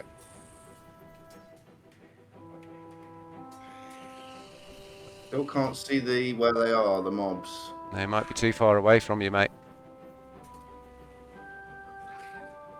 You could see them, couldn't you, I can Cat? see them, Yeah. I want to go help my friends, but I don't know what with. You could make a dash if you wanted to move another 30 feet. No, I'm just going to stand there and survey, really. Okay, you can see in the flashes of violet lightning that occasionally hit, you can see shadowy figures up ahead fighting, but you can't quite make out who or what. very limited visibility in the store. Okay, well, I'll make a dash motion then and move another Okay. 30. He told me to go help my friends, and I don't really know what with. Okay. You have a bonus action left. Kind of shrug. You have a bonus action left. You want I'll to just look at the sailor 9 and shrug. Ugh. Okay. Can you see Sailor 8? Out of interest. Nope. Nope. Okay. Can you see Rodri? Nope. Oh, weird. I can only see Sailor 5, 7, Captain, Rackham, Sailor 3, me, Sailor 9 and 1. I can't see Mark. There's like Have a you fog scrolled over up all. the map? Yeah, I've got the whole boat on view. Oh. Let me There's just sails. let me just What, try are something. those sails blocking line of sight? For the No, they bottom shouldn't half be. of the boat? Let me just Is check that- something. Oh, they might be. Yes. That could be my I fault. Hold wondered on. if Rich and Becky can see anything. Yeah. I we think you're can't right. see anything below the surface. Yeah. Okay, let me just sort that out for you. Sorry, that's my fault. Yeah. Okay, now I can see. Oh. Yeah. That was my fault, so if you want, I'll let you move back, Mark, and you can take that action again. It's up to you. Yeah. Okay. Bear with me 1 second. That's my mistake. Still getting used to this system. There's no worries. Oh, hold on. That'll be why. Okay, so you race to the top of the stairs. You can now see the fight going on up ahead. Okay.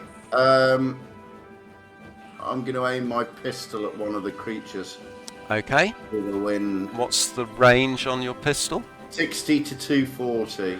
Okay, just so you know, with your pistol, you can fire 4 shots before you need to reload. There'll be an Okay. action to reload. Mm-hmm.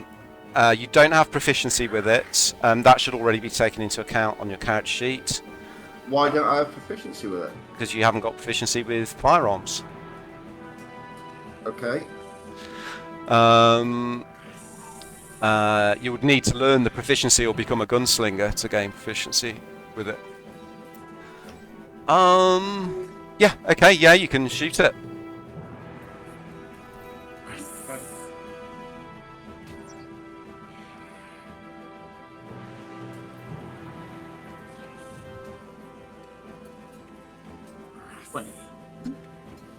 Oh, okay. Nice. Shot. Sniper. Left-handed shot.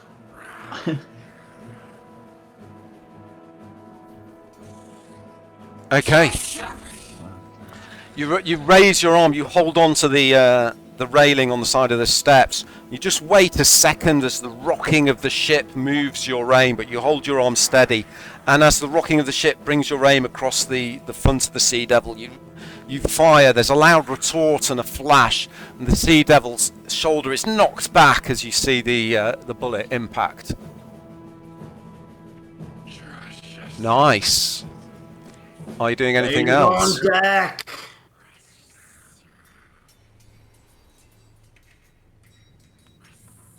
Are you doing anything else, that's it. Atticus? Okay, Rodri.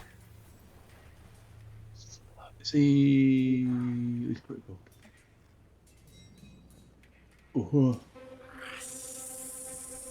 Oh. He's very precise. Huh?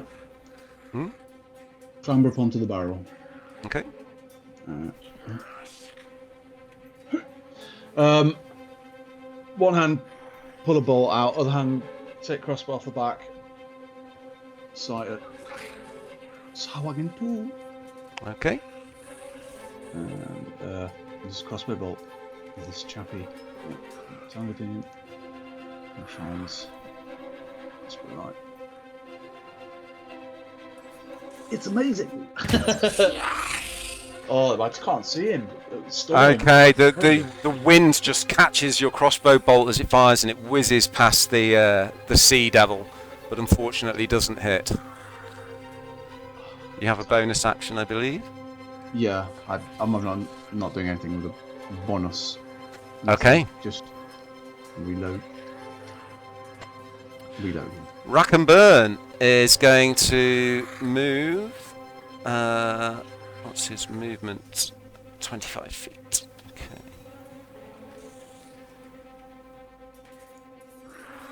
Okay. He pulls a crossbow out. He's also going to shoot at that creature.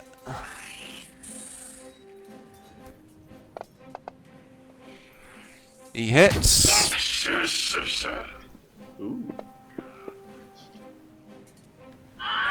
It catches the beast in the chest and it goes flying back and tips, balances for a moment on the rail and then tips back into the water.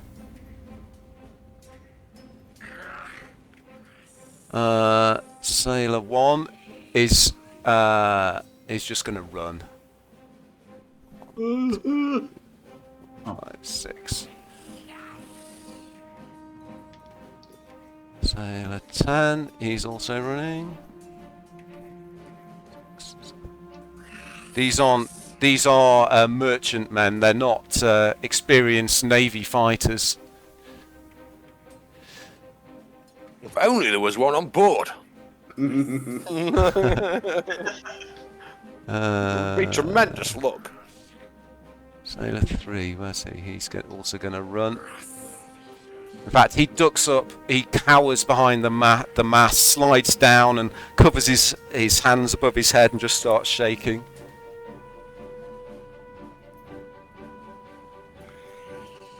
Sailor 4 is going. He's gonna move up and hide down behind the foredeck rail.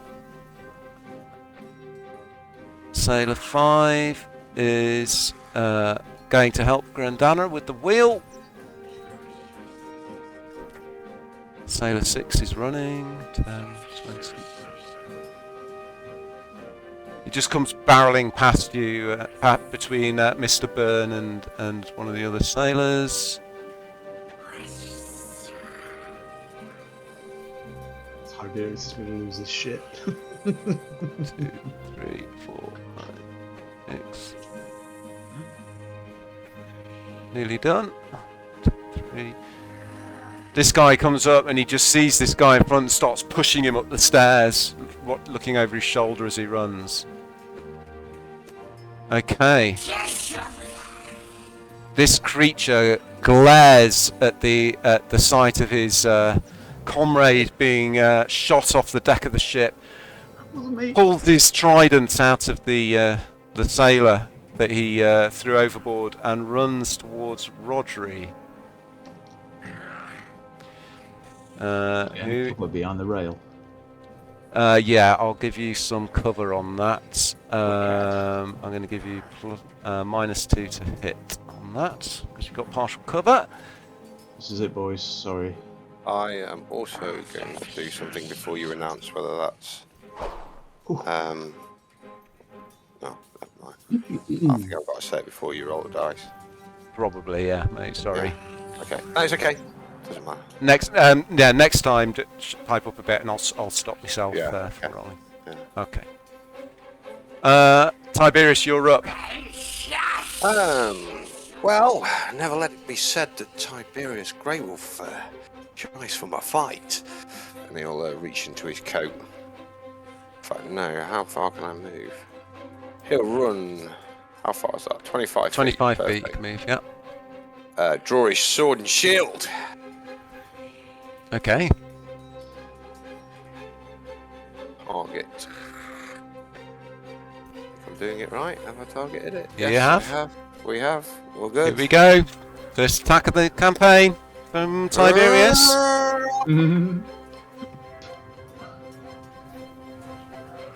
Head to head. It's a solid head, guys. Here comes the damage. Yes. 3'2" gnome. Yeah. No, my pistol shot was the first hit of the. Oh, No, yeah. it was. I said Tiberius's first. First. Sorry.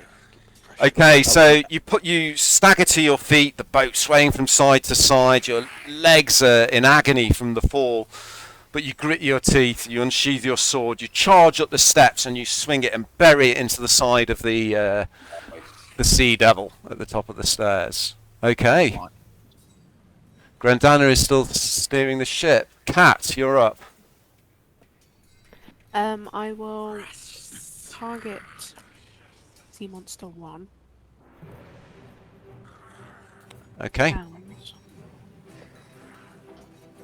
it's 28 feet, so I'm going to use Witch Bolt. Okay, yeah.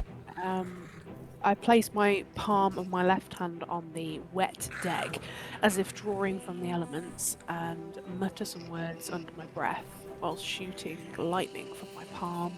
Oh, nice. This little fishy dude. Mr. Fish. So click the attack button under Witch Bolt once you've got it targeted. Okay. You kneel down, you place your hand onto the wet surface of the deck. There's a sudden flash of violet lightning You mutter the incantation and the lightning suddenly seems to centre on yourself. It rushes in, up through your body and out your outstretched hand, screeches across the deck. Unfortunately, the Sea Devil sees it coming, its eyes widen and it ducks down. The bolt hits the whale, just rail behind it, and blows a huge hole in the rail at the back of behind it on the front of the ship. Oh, magic! Okay. I will. What's that one? Is there anything else you would like to do?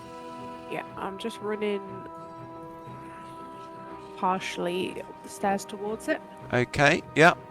and then yeah, ready up for next round. Okay. Right. Atticus. Right. I will.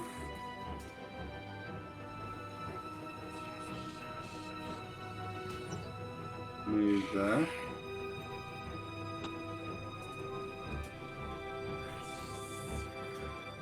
I'm going to fire my pistol at him. as I'm running. Okay, yeah. Gun targeted.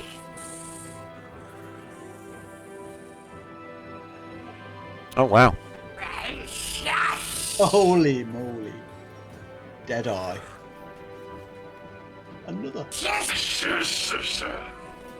Okay, Right. there's another loud retort, and suddenly this Howgen, a huge chunk of flesh explodes off its right shoulder. It screams in agony. As I'm running, and I'll take the shot. I'm pulling my scimitar out as well with my right hand. Okay.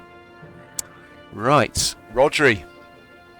This thing has just appeared over the rail, stabbed down at you with its trident. You managed to duck. It kind of caught on the rail and skidded off the surface and narrowly missed you.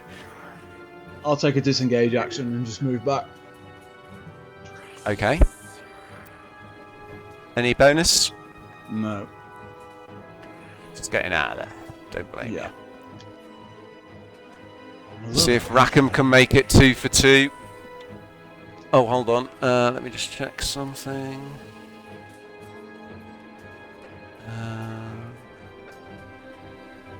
Okay. Because it's a heavy crossbow, he's reloading his crossbow this turn. Okay, the sailors are going to continue to run. One of them screams as he runs. Magic! Hecate's spell. Oh fuck! I forgot about that. I'm going to blood curse the creature Neil before its go.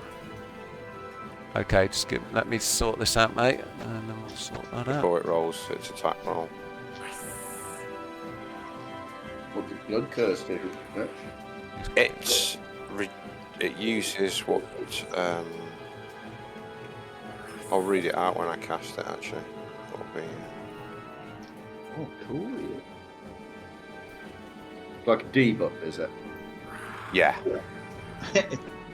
No. yeah. I learn a blood curse every 3 levels. I think different one. This one is Blood Curse of the Eyeless, and it basically reduces their. It uses what's the name of it? It's a certain kind of magic. Hemocraft die. I basically deduct 1d4 off his attack roll. The music just cut out then, I do apologise. Yeah, and I can choose to spend a hit point and amplify that by 1d4 for every hit point I spend. Nice. Okay, I see. So it literally costs you your life, but you can really make things powerful. But if I amplify it, it also affects every single enemy. Right, so it was, hold on. So it's a pretty cool, curse. Very nice, yeah. Very beneficial.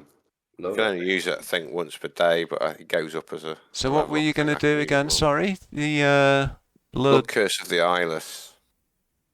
And subtract d4 off his attack roll. Oh, yeah, nice. You can roll it. You or can I choose to roll make it after the. You can roll it after the creature's attack roll. Okay. If you wish, you can choose. Oh, so if it's a hit, I can roll it and then cause it to be a miss. Yes. Okay, cool. You can choose to use this feature after the creature's attack roll. Excellent. Okay, I won't use it yet then. Okay. I'll wait till All right. it's, Let's see if it's a it one hits hit. you It's first. a one-shot wonder. Okay, hold on. Yeah. Syrinscape crashed for some reason. Just loading it back up. That's a shame.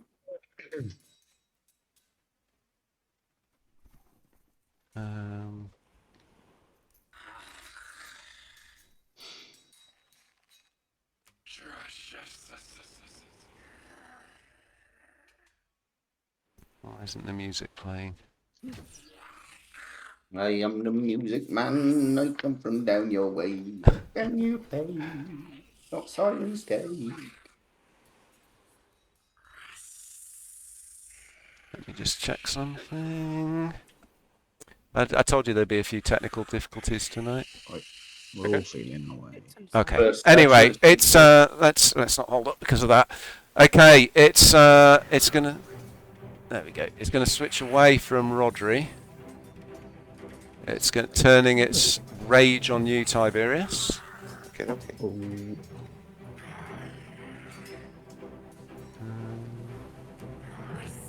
There we go.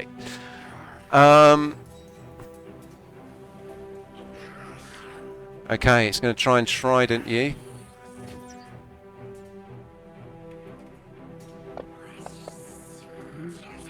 But it misses. But as it does, you duck out of the way as it swings its trident at you, but then it suddenly leers above you, opens its mouth, and there's these huge needle-sharp fangs. It tries to chomp down on your shoulder. suicides.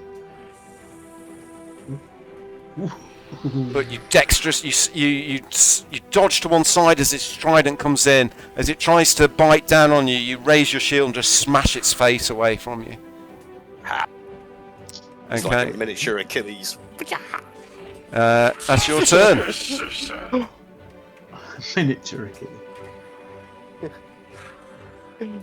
I think I've still got it targeted, haven't I? Yeah. I've had your creature. Ah! Yes! Feel my blade. Okay, you slip slightly, but you still manage to connect with it, and you ram your blade into its belly, twist it slightly. It's looking pretty rough now. It's bleeding quite heavily. Would you like to do anything else, Tiberius? No. I will keep it entertained Okay. with some fancy footwork. Cat, you're up. Okay. It's 4 damage. Level 1A. Level 1. That's what it's like. No You fire. hit it. Short sword and shield. It's like a miniature Boromir. No tossing. I will sneak up the stairs with cat-like reflexes. Mm-hmm. So I am close enough, which is 10 feet. Not sure why it's moving. 10 feet to do what? I need to be within 10 feet, so I'm trying to get close to him. Okay, it's because there's a rail in the way, so you have Oh, to I go see, around right. it. Okay, I can move you round onto that crate if you want to please, be next to it. yeah, thank you. Okay, and I'm going to cast poison spray on Oh, okay. the sea devil thingy. Witch. Yeah, That's that's how it works. Okay, so if you have it targeted, which you do, you click the save button underneath. Thank you. It failed. So you can now click the damage button. Thank you.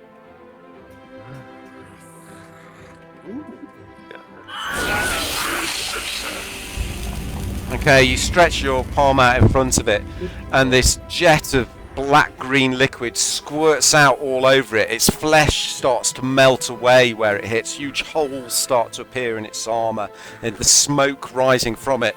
It screams and slumps to the deck. manner of creature are you? Okay, first fights and you survived. Films off Horror Plus. You what? What manner of creature are you? Dun, dun, dun. First of those wicked beasts, I assure you. Well, I'm sure. Okay, I'm going to remove the. Tiberius, is it? You're hurt. Yeah, let me it's not see. fall. It's a long way for a little wee little gnome like me. Oh, okay. Roll your trouser leg up. Let me have a look. I'll see if there's anything I can do.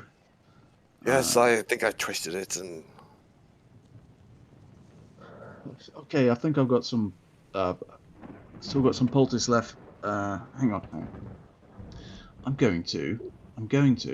Is the storm still present? I'll deal with that in a minute, mate. I'm just waiting for Dave to do what he's doing. What I'm going to do, I take out my medicine kit out my butt pack. Mhm. Butt pack. Oh my god! Got a little one of those little pouches. My little fanny pack. Have you got a medical kit? Yeah, one herbalism kit. Have you? Oh, Oh, one. God. I need to buy shitloads of them. I've got 3 actually. Oh no, they're 1. I got 1. I Okay, can yeah, see I'll a put it out. herbalism And, kit. I can't see a medical kit. H herbalism. Below the dagger. I want a butt pack. Yeah, that's a herbalism kit. Oh, Oh, I haven't got a medicine kit. Am I? Crap, dang. I'll just try and just mutter something, try and apply some moss to it. Without it doesn't actually do anything, but it probably make Tiberius feel better. Okay. what's that for? Okay, so Rodri comes up to you, Tiberius, and he looks at your injured legs and prods them. He smiles at you Oh. reassuringly. Yes. And I will do this, Neil. Yep. Okay. Yep. Just without knowing it, just through force of will. Okay.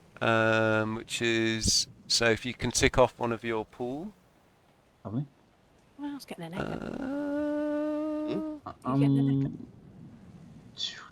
Oh right. Am I Okay. getting Lego? There is a. So yeah, do you want to roll? Yeah, I'll do it. D6. Targeting him. Yeah.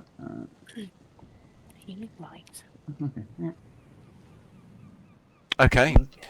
So yeah, as he prods and pokes at you, Tiberius, your pain and the bruises do seem to ease a little bit. That's lovely. Thank you, You- Rodri. You fought really well. That was pretty good. Yeah, I kind of fell into it, really. Long story. A few minutes later, after what seems like hours of chaos and booming thunder and lashing rain, the light around the ship starts to grow, and the clouds seem to part, and sunlight suddenly breaks through, its rays falling onto the prow like a blessing from the gods. Let me just. Why is it not working? Hold on. Poor sailor. We lost a crew member. Can't change that at the moment for some reason. The rain starts to lessen. And for some reason I can't change it to daylight. Eternal darkness. Let me just try That was this awesome. again. 4 damage. Local. Did anybody know that Feel sailor my who blade. lost well? Was anybody friends with him? They'd like to say a few words. Yes. I asked. Poor chap. I I'm asked. heading back to speak There to we the go. captain. I'm heading back to speak to the captain. I asked Okay. Neil. The crew, most of the crew are up the other end of the ship. They're still slightly panicked, but when the sunlight breaks through the clouds, a few of them start to smile. Grandana nods at you as you come back up towards the rear of the ship. Well done. Well done. Rack and Burn starts to laugh slightly maniacally. We did it, lads! We did it! I didn't see you throw any daggers. He shot one of them with his crossbow, killed it. Oh, did he? And Oh, that was pistols, Atticus. I haven't seen those before. I've heard of them. No word. You're quite the shot. a pistol. Just the It's one. Oh, well. Good aim. Good aim, friend. Better aim than manners, it seems. I'm at the back now talking to the captain anyway. Okay. Captain, Thank you for your help, Mr. Baron. you'll need to report this to the customs house when you arrive. Yes, we'll need to get the ship put in for repairs, and I'll go and speak to Thorn when we get there. What will your report say? Well, I have to make an assessment first. Do you not think it's strange that we get a magical storm and then her over there casting magics? Raise my eyebrow. You're at the front of the ship. She looks at you. I sense omens. She did help save the ship, Mr. Baron. Isn't that juju? Put it in your report, Captain. I will. Mm-hmm. The authorities decide. We'll see how it is. Ooh, somebody's by the book. Cool. As the storm abates, you can see the coastline is much clearer now. The captain starts barking out orders to raise the anchor. You can see a nearby reef, the white caps of the waves washing over it, maybe only about 30 yards off the port side of the ship. It was a good job you got the anchor down. Is anybody else injured? I'll check around the crew to see if anybody else is hurt. The rest of the crew are not injured physically. Mentally, some of them are still very shaken. Obviously, there was the one guy who was ripped in half and thrown overboard. Same. I'll put an arm around their shoulder and try and console them. We made it. See which shoulder that guy's got. He starts to calm down after a little while and nods. Did well. Mr. Burns orders that more grog be passed around. Aye. Here's a toast to pour. Does anybody know his name? Atticus waves it away again. Not at sea. Aye, that was Malsa. Ah, well, Malsa gave his life so we may carry on sailing. Here's to Malsa. Aye, Procum, watch him. Take a swig. Okay, battered and bruised, but safely through the storm, the clouds begin to clear, and the shark fin slowly limps its way towards a low cliff line surrounding a small bay. As the shark fin turns towards the bay, one of the sailors shouts, "Flotsam a port, Captain!"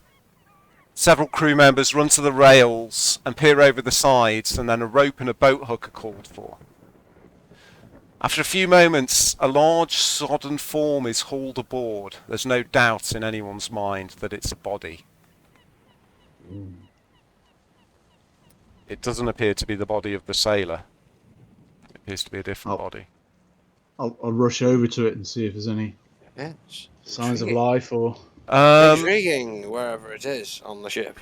The body is that of a young human woman with a shock of red hair, perhaps in her teens. Her hands are bound behind her back and her throat is cut. What a waste. It's terrible. Rackenburn comes over. We'll have to report this to the authorities when we make port. Is this normal? She's been murdered. Looks like your report's getting longer, Captain. Welcome to the Western Common Lands, Mr. Baron. Welcome anywhere. The ship continues its way slowly onwards, and you round the corner of the cliff and see a large town sitting on the edge of the bay, where a swift river issues into the ocean. Busy docks host several ships of various sizes, and you can see cranes lowering cargo into waiting ships' holds. Just bear with me 1 second. Please, sir, may I have a bio break? We're going to be taking a break in about 30 seconds, mate. Yeah. Yep, bro. Wicked. You're a death soldier. Well, we made it into Saltmarsh, mates, Grandana growls. I'll report this poor unfortunate to Master Solmore of the Town Council. He'll know what to do. Then I'm heading to the net to try and figure out how I'm going to pay for repairs. As you sail slowly into Saltmarsh Harbour. Ooh, very nice. Oh, that looks so cool. And with that, we will take a break. I'm going to go make myself a drink. Thank you, Captain. Oh, it looks so Thank you. awesome. Oh, what happened? Disappeared. What's the cloudies? Oh, no, it's the map. Oh, don't zoom out. Oh, that was cool. I like the clouds. Oh, wicked. The clouds are still moving. Oh, wow. Oh man, these maps are amazing. Right, anyway. Like Jesus, close brilliant. combat, isn't it, Dave? Why is I the can zoom sound right not in. working These are again? brilliant. There we go. Right, guys, I'll be back in a few minutes. See you in a minute. He's knocked it out of the park with these maps. Personally, I think a photocopy from an adventure book's better. Some of mine were so shit. Mate, they got nothing on yours. I couldn't find anything but the one in the original adventure. No one has done a map of it. Improvise, adapt, and overcome. So, these maps are brilliant with the clouds going across and shit. So cool. Okay. Saltmarsh. Oh, I really like my character now. I told you it'd just take you a session to get into him. So his laugh. No, I haven't decided how to play him yet. It'll take you a while to get into it. I don't really know what I'm doing. Making it up. I mean, how do you play a witch with psychosis? I gotta play a gnome. No. What would gnomish sound I'm like? playing a gnome with a passion for violence. Because I can speak gnomish. What would gnomish sound like? I don't know. Sorry. I have no idea. Try and make it up. No idea. Twinky twonky twanky tinky tinky donk. Why is rotary edging away from me?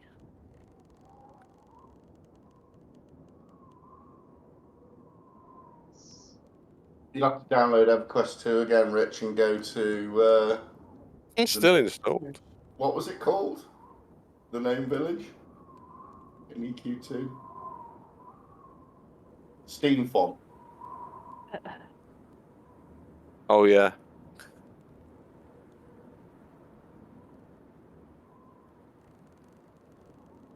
Listen to the voice actors and see what they think they sound like.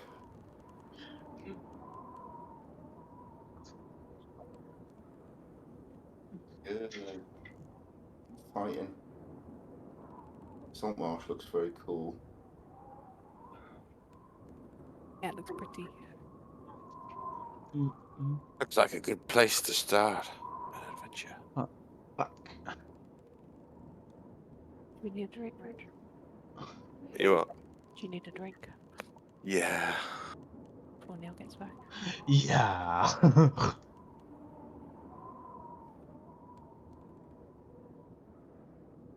I need a lot of drinks.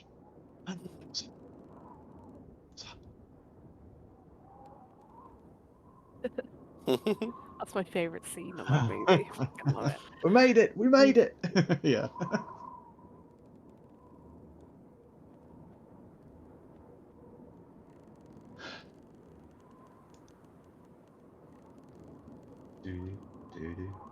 Doesn't even get wet.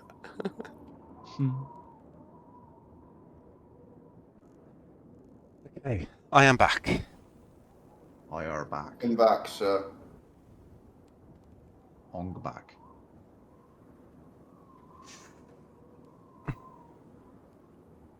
It's a bit different from starting in a tavern like every other campaign I've ever run. Great. Really good. No, we're going to the tavern now. It's about Scran. It's what adventurers do after a hardy sea journey. What say you, companions? What say you to a bite to eat? Sure thing. You're paying. Is everybody back? Is everybody ready to Yeah. carry on? Yeah. Okay. Isn't. I think Okay, that's the ready. ship slowly makes its way and bumps into the dock. You can see the token I've got there for where you are on the map. The town of Saltmarsh is a nondescript fishing village. Can't see that token, bro. Can't see the token. Hold on.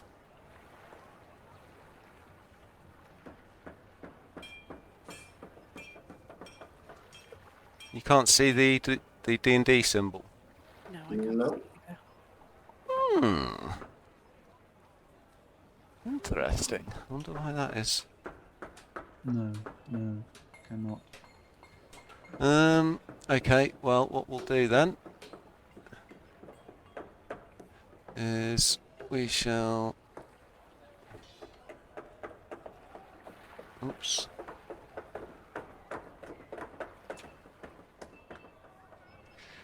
I see it now. Can you see Hecate? No. Oh, Hikati. Yeah, she's There. there. clear targets. Target friendly units. Target enemy units. Shortcut view mode. What's that? Toggle toolbar. Read only. You can't see that then? I see it. Yeah, it might be because it's your character. We see closed the nothing. ship one now. No, we're on the map. Yeah. Salt Marsh players, Matt. That one, yeah. Yeah, no, yeah, that one.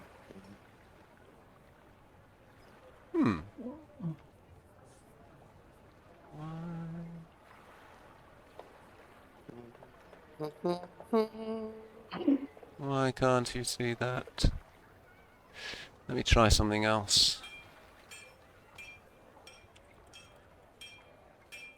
Whereabouts is it on the docks? It's just... I've just removed it, so... Is it to the west or the east? Just so I know where to keep an eye out. Oh, it might be because... Hold on, I know why. Just bear with me one sec, guys. This is very professional of me, is it? Shit, I've just All good. Like you said, we're finding our way. Let's make it like that. But though, frankly, for the amount of money I paid to join this adventure, I expect better. So it's in the water by the docks, but you can't see it, you guys. No, not talking. You just draw on the map, maybe. Be old-fashioned. Yeah. We do. Well, we've got to zoom in, have we? No. No, you don't have to zoom in that far. Let me try something else. Token, everybody see it. Layers, view. Library. Sharing.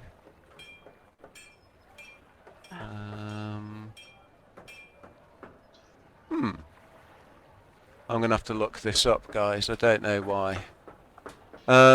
Okay, let's. I'll draw a circle on for now. Okay, see that? Okay. Yep. So yeah. Okay, so the ship pulls into the dock, bumps up against the wooden docks. As a few of the dock workers look at the state of the ship with its broken spars and rails, and start racing over and barking commands. Mr. Byrne comes up to you and starts shaking you all by the hand. Ah. Good. Well Good, done. Francis. Thank you for your help, everybody. Thank you for getting us here. We made it.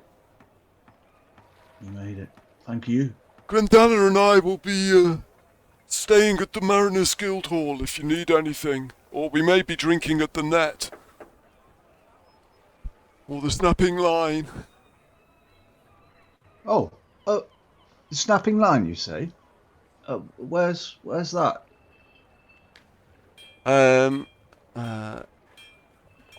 Head out onto the main street and turn left. Follow the road round to the right, past the council house. You'll see it. Oh, thank you. Thank you, my friend. It was good sailing with you. I'm sorry we couldn't save your crew member. Thank you. We'll raise a glass to him tonight. Let me change Right. the time, by the way, as well.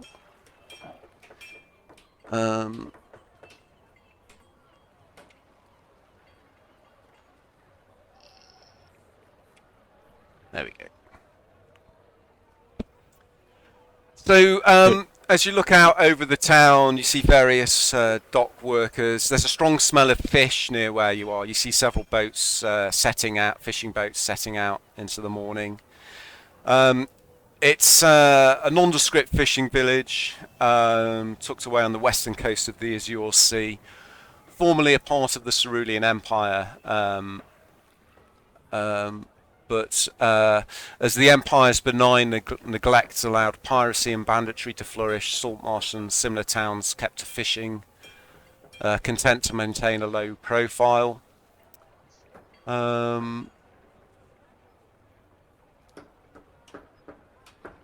So Saltmarsh, remote though it might be from the centre of power in the Empire, is entering a new phase of life as it reacts to its old conqueror's plans. Atticus, you know that the Empire would like to take Saltmarsh under its wing again, expand its port, make it a prime location for trade. But there's some resistance among the townsfolk for that. And as you stand on the bustling docks in the middle of this uncertainty and turmoil, life for the fisherfolk and traders of the town continues as normal. Shouts from the vendors hawking their wares mix with the raucous calls of the gulls above. Can I have perception checks, please? Okay, before we do, have I ever been to Saltmarsh before? I don't know No. how long it's been out of the Empire. No, I don't think so, unless you've got a character background reason for coming here. No, unless obviously my Thorn, my old captain. Well, no, I mean, you know that he retired. Well, he came here a few years ago after retiring to take up a job here. Right. Okie dokie. And secondly, as Burns thanking us and shaking our hands, I'll put my hand on his shoulder and say, a word of advice, Burn. Yes, Mr. Byrne? The first mate remains vigilant always. You should not have been sleeping. He glares at you. I think that's quite possibly the best Russell Crowe I've ever heard. Well done, mate. That was awesome. He glares at you for a moment, removes his hand from yours and say, When you're captain of your own ship, and I'm your first mate, you're free to tell me what you want. You are right. I've had dealings with Ingo Boulderfist, a mercenary. What was that? Hires Who? adventurers for work. I've been here before. I've done a Yeah. few jobs for him. I'm just going to hang back, bro, and watch what everyone else does. okay, can you make your perception check, please, Mark? Oh, sorry, perception checks. I mean, I'm not sure what your plans are here, guys. I could do with something to eat. I mean, I've got a silver piece to my name, so I could really do some work. Okay. Maybe we could find some at a tavern. Rodri and Tiberius. You notice one particularly large gull perched atop a sea-sprayed wooden post seems to be eyeing you speculatively. It tilts its head to one side, seeming to appraise you, and you sense a glimmer of intelligence in the way it's staring at you. Then with a loud cry, it launches from the post and circles up to join its brethren in the flock above the docks. Sacred flame! Boom! No. At level boss, bring light crossbow. Kill it now while it's weak. Strange seagulls around here. I don't know about everybody else, but I could do with a good meal. I need to get my land legs back. Yes. I've been told the snapping line is a good inn and has a good reputation around these parts. If anybody would care to join me, you're all welcome. That'd be lovely, Rodri. I think it's no coincidence that we've all come together like this. I don't believe in coincidences. It's something's meant to be. It's meant to be. Right. I don't know what that means. How about that dinner? Okay. Well. On you, wasn't it? I think you No, it was. Mr. Byrne told us where it was. He did. Let's go. Head out to the main Yes. street, turn left, follow the Yes. road round right. To Okay. the opposing Yeah. building. You head out to the main streets, which are full of energy and bustle in this part of town. There's a large building just in front of you in the docks, which seem to be a hive of activity, people moving packing crates around. You move up to the main street. A crowd of 5 children races past you, giggling, bumping into you as they go, and run off down the street. Oh. We all know what's happened. But... You follow the street down. A couple of you, Tiberius especially, gets slightly strange looks. There doesn't appear to be many gnomes around here. You see quite a few dwarves, strangely enough. A few halflings, but the vast majority of the population are human.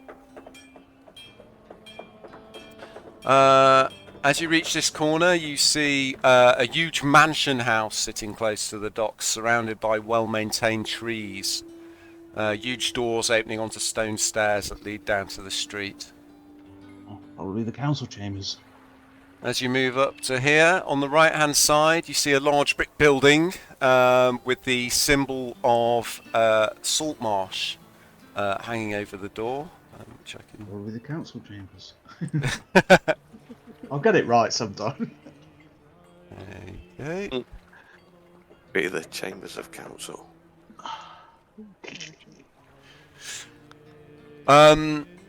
It's built from sturdy stone, seemingly from the nearby cliffs, and a variety of hardwoods.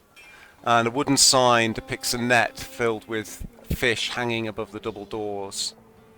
A small tower rises from the building with a horn. You can see a horn visible at the top of the tower. In front of the building is a sturdy but weather-beaten platform and gallows.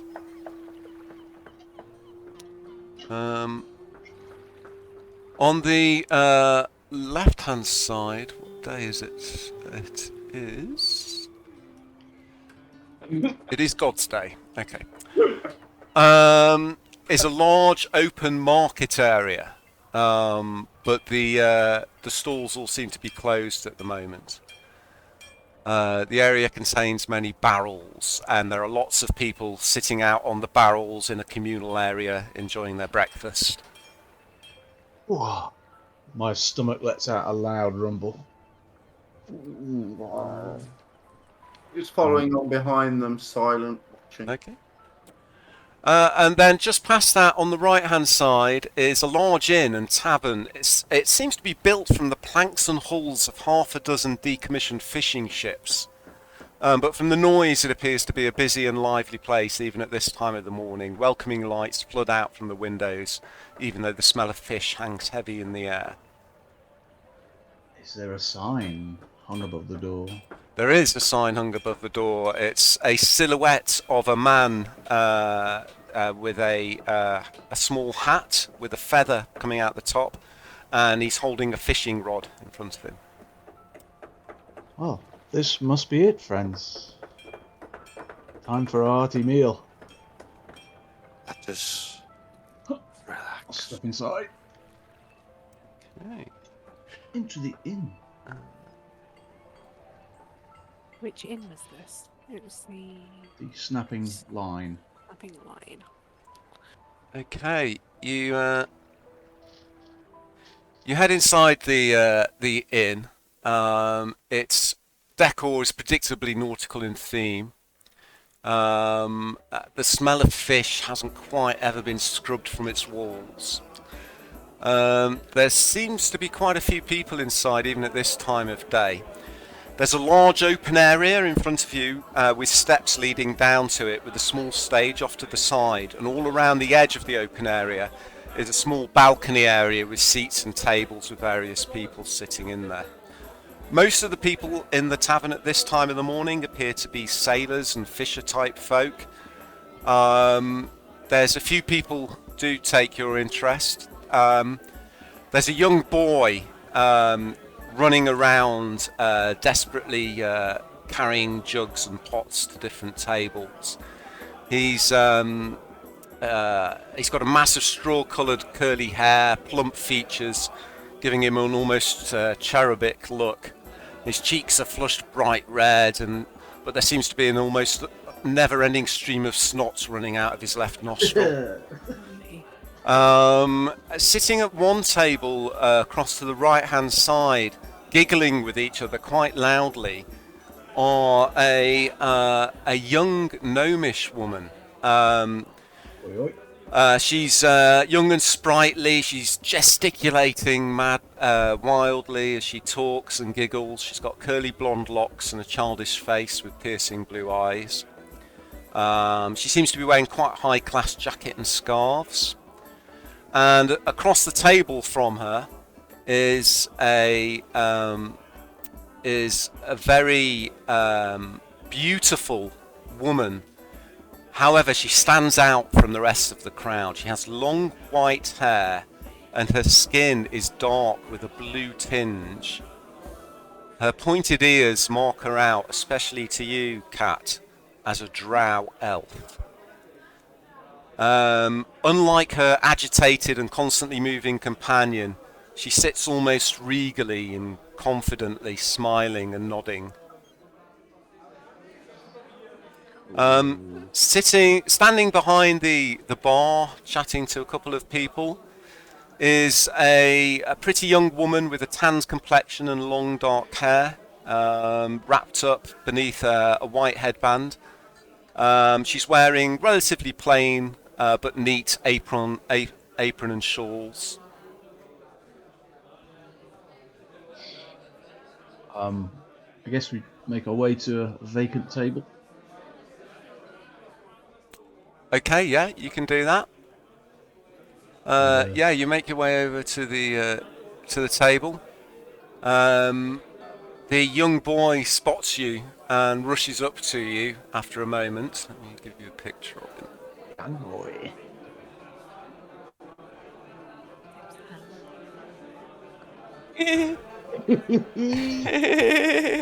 Yes, sirs. Would you like a drink? Anything I can get for you?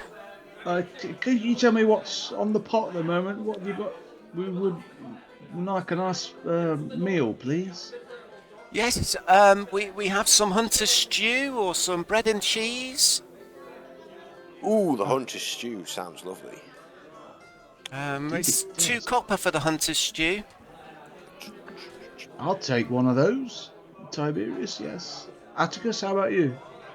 Yeah, that'll be 3. And for the pretty lady?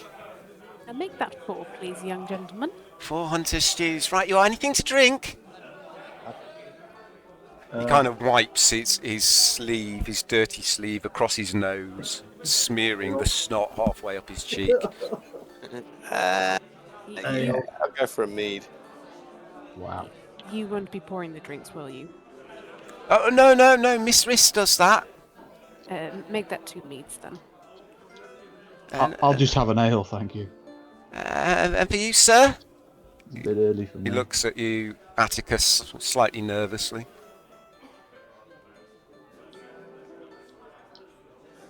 Anything to drink? Ale. No, Jack. Ale. Right, you are. That'll be 1 copper for each of the drinks as well. Copper each. So that's 2 times 4 got plus this. 1 times Got it. 4. He starts chewing on one of his fingers as he tries. His eyes sort of look up to the ceiling as he's trying to figure it out. Sorry. How many copper to a silver? 10. I'll be right back once I've spoken to Miss Wrist. And he runs off, almost knocking into another patron. Before he goes, I'll just flash a silver piece out my course and say, out my purse and say, we're good for it. We're good for it. Oh, I know, sir. I just need to let you know how much it is. You're doing a very good job. Thank you. And he turns round, almost trips over his own feet, and runs off to the bar. You see him talking to the young lady behind the bar.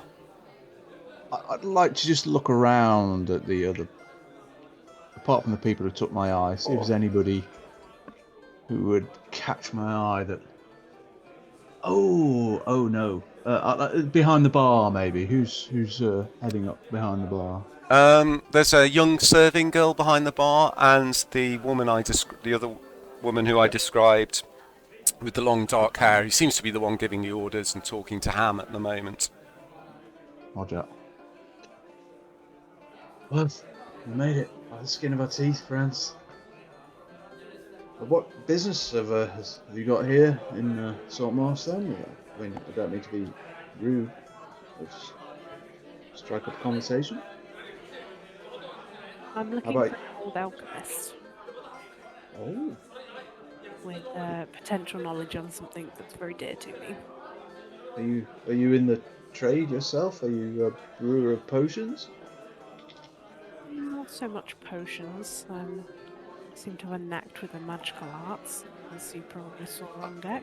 Yeah, I noticed. But you perhaps had better be a bit more careful around in a town with that kind of things. People don't look upon it with such a kind eye. GM. Yes. The gnome, the young gnomish woman, Mm-hmm. curly blonde hair, Yes. piercing blue eyes. Yes. I'm going to watch her, and under my eyes, I'm going to say, "Hello, Eleanor."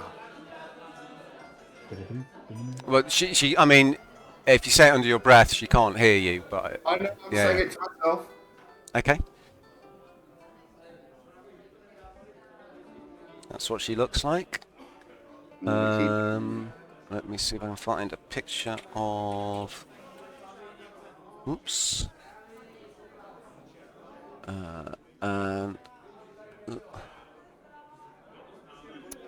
Sorry, bear with me 1 second. Still not quite up to speed. Ninja!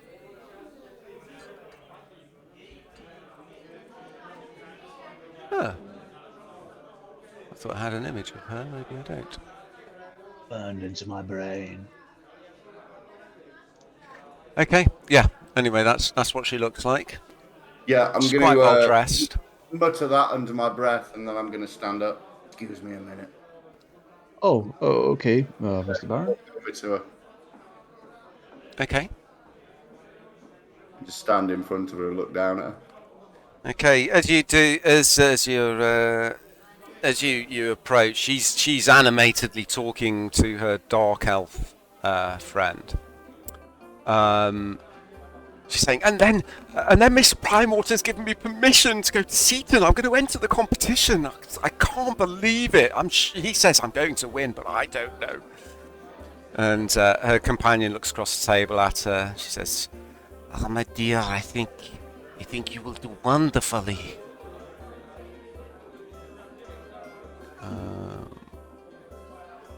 If you bear with me, I'll get you a picture of the other woman as well.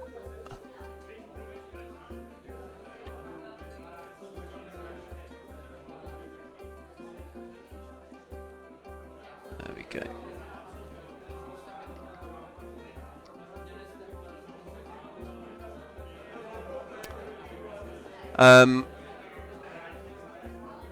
She stops. The drow stops and then looks up at you. Yes. Can we be of some service to you, sir? I'm not looking at the drow. I'm just looking at this gnome with the piercing blue eyes and just staring down at her. She looks up at you a bit questioningly. Hello. Do I know you? Do you know Gellin? Pause and hold out my hand. Atticus Baron. Nice to meet you, Mr. Baron. You're the most interesting person in here. That's very nice of you to say so, sir. It's a bit early in the day, isn't it, for unsolicited approaches? I was just saying hello. Oh well, hello. It's nice to meet you. I just turn around and walk off. Oh, as you turn around and walk off, you hear her saying to her friend, "Oh, he must be a fan. He must have heard from me about the competition." And her friend says, "Yes, I am not so sure, my dear."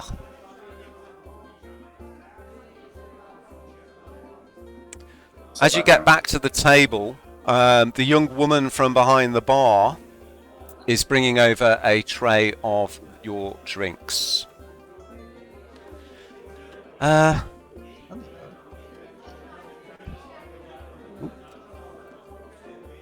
She's got a big smile on her face. Oh, hello. Haven't seen you around before. Here's your drinks. Thank you. Ale here. The hunter stew will just be a few moments. Are you new in town? Yeah, just arrived off the ship.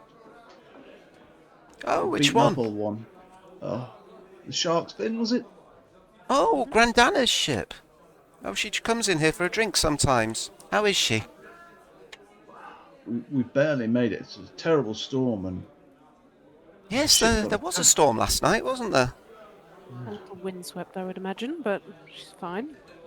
Oh, well, that's good to hear. I'll just go and get your stew. If you need anything else, tell myself or Ham. Thank you. Oh yes, the little snotty boy. She turns around and heads back to the bar. So, Atticus said, what brings you to Saltmarsh?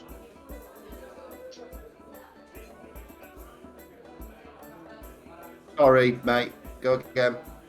So, I was Atticus, writing notes. what brings you to Saltmarsh, friend?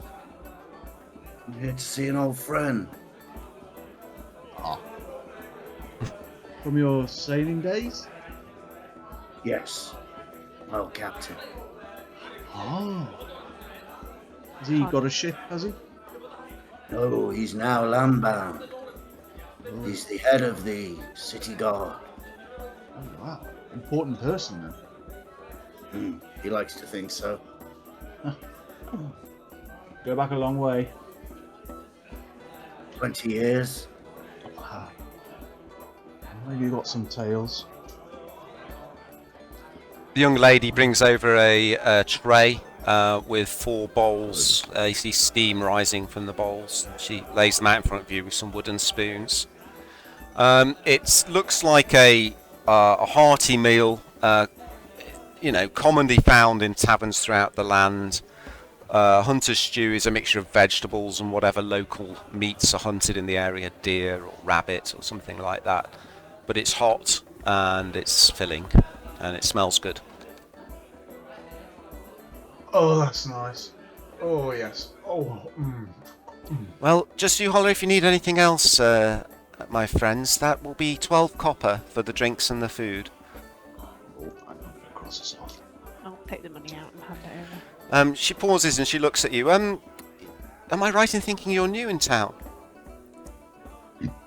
Me? Yes, we're all new. In Oh, well, town. if Yeah. you're looking for anywhere to stay, then we do have some rooms here.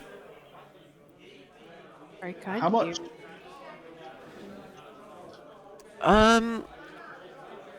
Well, our modest rooms are 5 copper a day. Though we do have some suites as well. Oh, does Hannah Riss still run this place?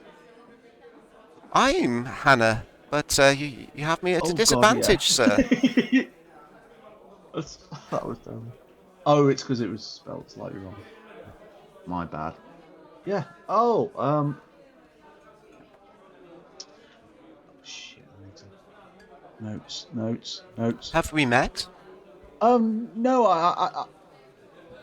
well, I hail from Prinzaro in the Keylands. No, really?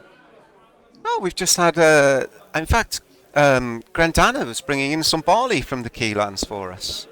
Ah. We use this in our house specialty, the claw wine. Wine bar. Yeah. Oh yes. Yes. I haven't been there for a while, but yes, I heard. I heard that the village. I remember the village sold the barley here, and I remember your name. Well, it's nice to meet you. Yes, nice to meet you. And you are, sir? I'm Rodri Melworth. Nice to meet you, Rodri. Glad to see you're doing well. Thank you. Yes, I haven't had the place too long, but it's we've turned it into something special. Yeah. Fine establishment. Well, if you need any rooms, let me know.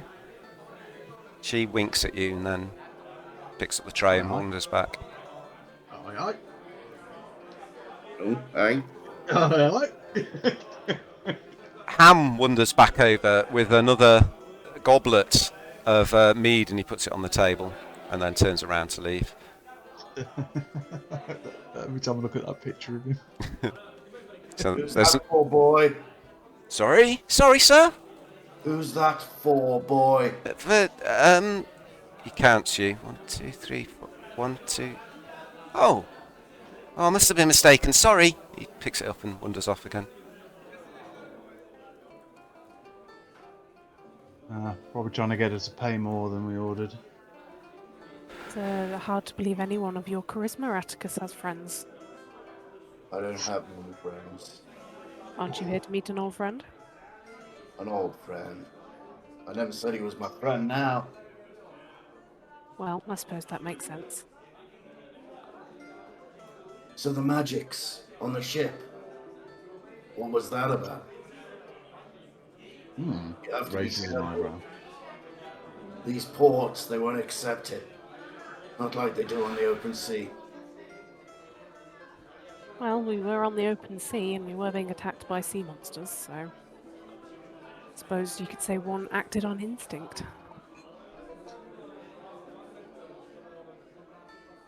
Let's hope that instinct doesn't get you killed. More ale over here! Right away, sir. Yes. I'll nurse mine.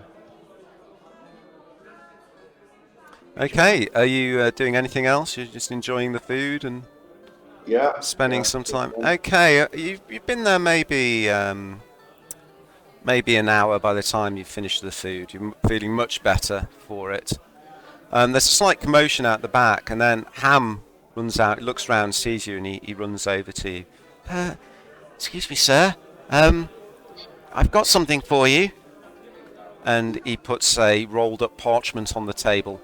It's from Mr. Primewater himself. And then he runs off. Who was he speaking to when he said that? Just all of you at the table. Primewater, I've not heard that name before. Anybody know this gentleman? I'll reach across and grab the parchment and Okay. begin to read. I'd like to read it out for everybody.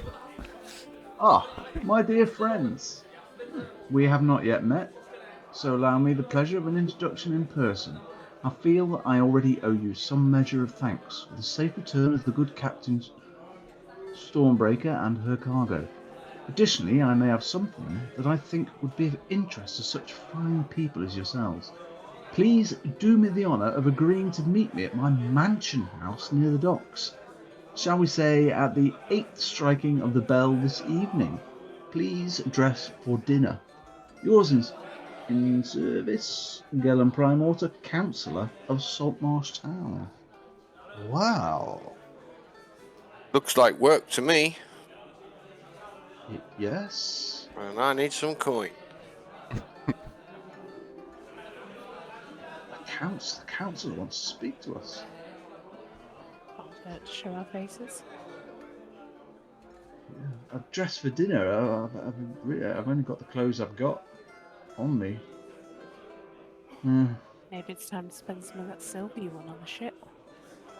I gave that back to the first mate, for the sailors. It was only fair. Have on, it's fine. It was only fair. It was an okay shot, but It looks like we have some time to kill. the 8th striking of the bell this evening. Yeah, it does. Hannah comes back to the table. Are you all done? Anything else? Oh yes, is that big mansion on the corner? Is that the home of the councillor of Mr. Primewater? That's Mr. Primewater's mansion, yes. Oh, thank you. So that will be 13 copper for the drinks and the food. Yep, I've crossed that one. Okay. Here you go. Hand it over. Okay, yeah, it's 13 copper for the lot of you, not. I've already Each. marked off my. Okay. Yeah, it Oh was no, I haven't. I need 2 to do copper one per more. meal and 1 copper per drink, I think. Oh, Atticus 37. had 2. Copper for me and one Yeah, copper for so it's 3 copper. Yeah. Yeah, cool. So I've No, it was 4 because you had 2 drinks, Mark. You asked for Oh another. yes, thank you. Yeah. There we go. Yeah. Atticus gets up. I'm gonna go and have a look around. And I'm just gonna walk out. I'm gonna head back to that market where everyone's hanging around. Yeah, okay. I'm gonna find a prominent place where I can hear several conversations and just sit. And Okay. watch.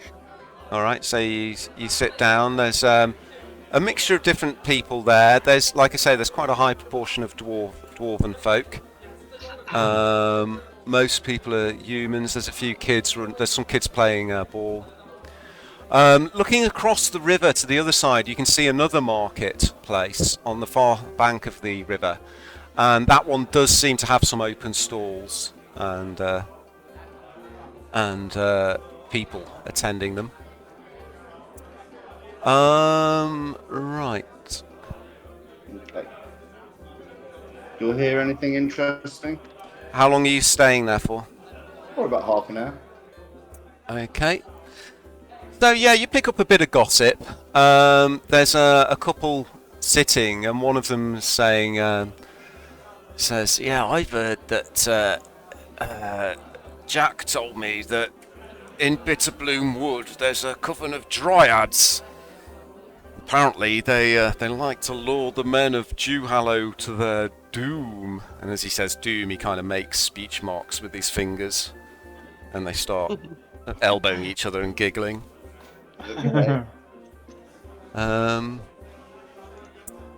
You hear a couple of guards walking past, and one of them is telling the other about a tale about a once proud fortress that stood several miles north of the town of Silverstand in the Darwood.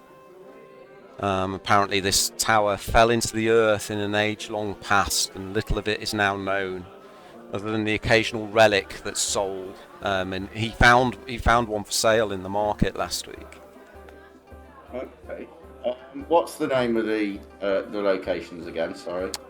So the first one was the Dryads in Bitterbloom Wood. I've got that written down. It's the next one. It's The next one was, they're tales of a once proud fortress that stood several miles north of Silverstand in the Darwood.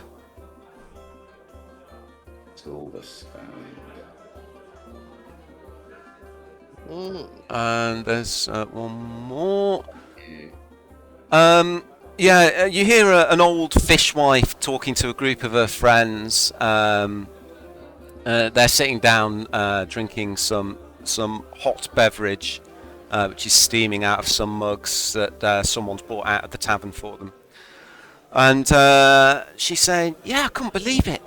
They were all lined up on the washing line.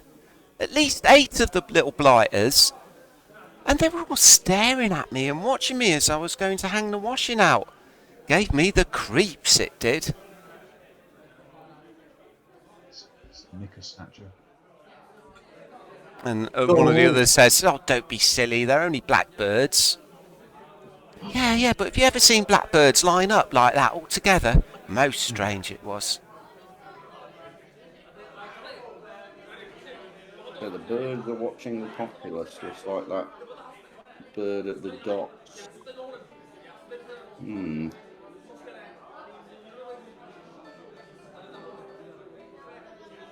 Who are they reporting back to?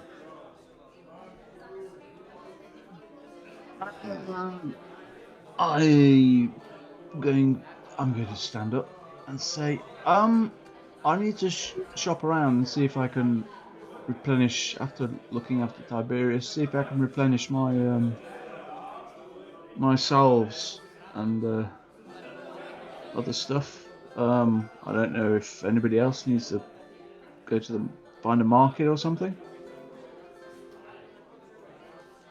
No, I'm good. Okay. I'll be back sometime. Definitely before. I mean, do we all meet here before we go to the councillor's house? Go to the pub, yeah. I'm Yeah. just gonna hang around the pub and listen to rumours and just chat to locals and Okay. try and get in what's on the local gossip. What's going on? What's going down? It's Hey, strange. Rod, I'd already left by that point. So I'm going to stand up and motion to Ham. Okay, he's a little busy, but after a minute or two he comes over. Oh, hello, friend. Could you tell me, is there a market open at the moment? Yeah, the green market's open, I think. Where's that? Oh, yeah. If you turn right out of the line, head up to the junction, turn left, go across Kingfisher Bridge, turn left again, then you can't miss it. Thank you. Thank you very much. And I'll give him a nod to the table and stroll out, across the bridge down to the market. Okay. Are you all right if I deal with Rodri while the rest of you? Yeah, I'll just go and get a drink. Yeah, you've already dealt with me. Okay. Rodri, you head out. You head up the street, and to the left you see a long bridge crossing the river.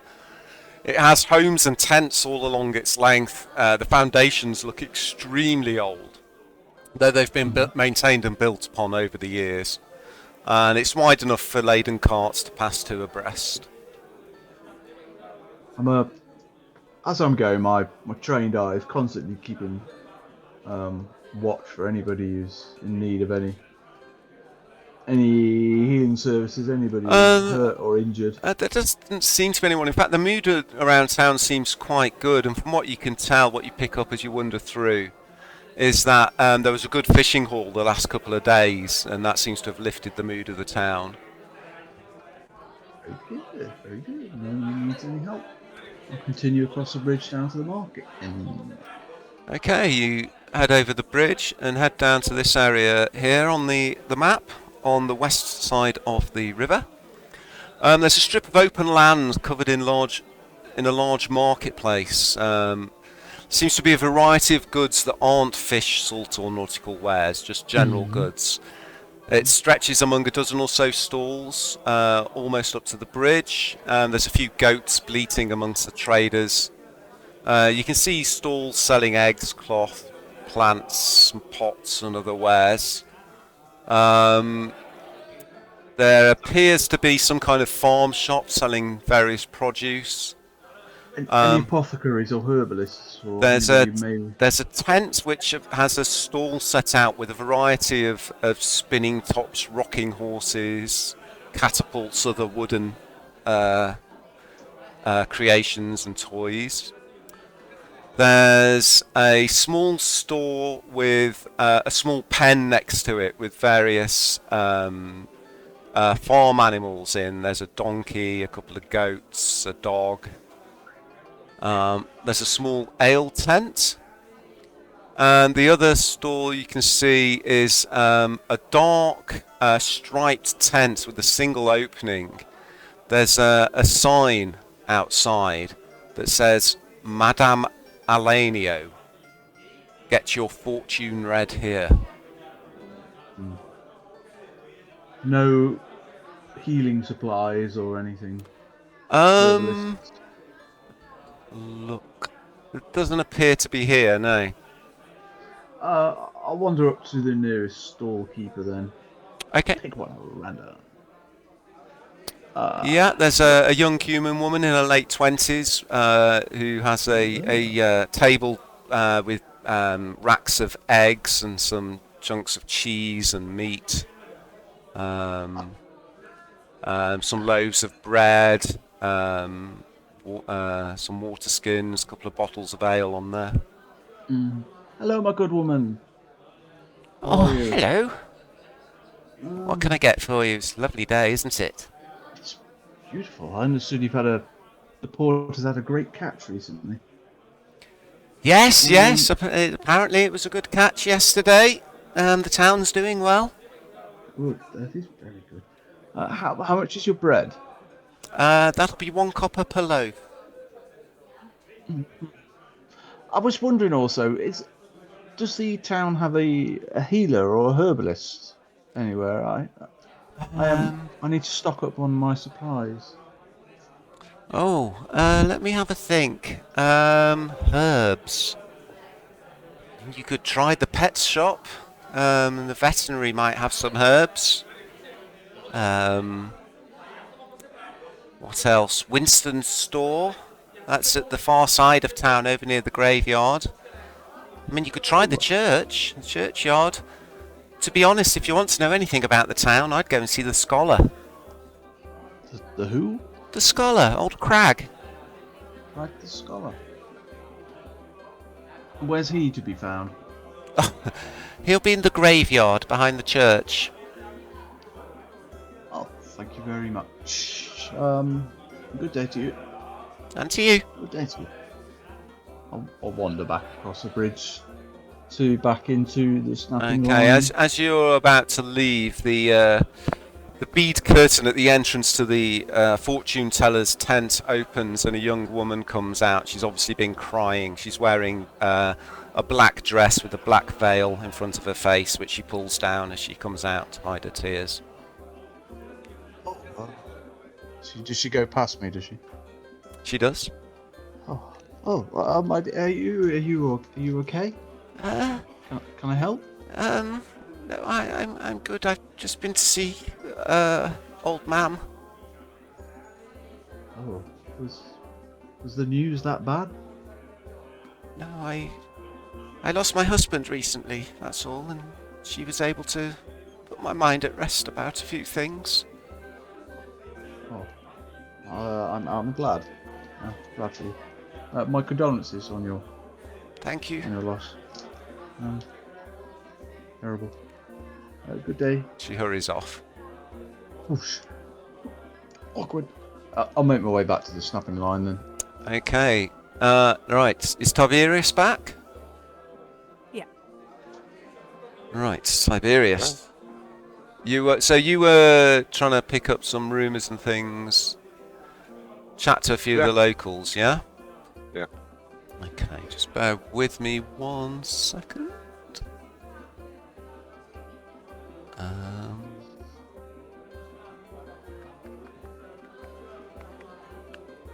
There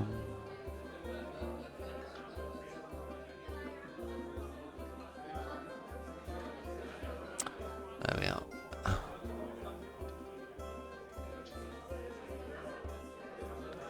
Okay, so yeah, I mean, there's a few people coming in and out. The only one that catches your eye is an old man in the corner who has been steadily drinking a bottle of whiskey. It's now half empty. He seems to be wearing a kind of old military uniform, but it's quite threadbare. I recognise him. Sorry? Do I recognise him? No, you don't recognise him.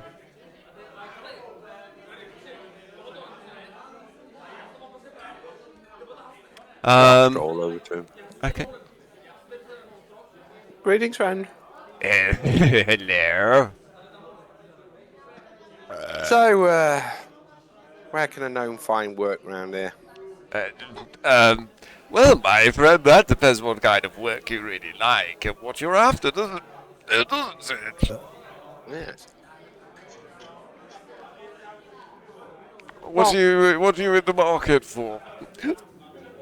Adventure. Adventure. You could go see Ingo, I suppose. Yes, I know Ingo. Does he still reside in the tell me. Yes, that's right. Down near the Crabbers Cove. That's right. Just trying to refresh my memory. Roger. I've got to be honest, he scares me a little bit. Scares me too. What? He plays well. Well, good day to you. Yeah, it's a good day to you.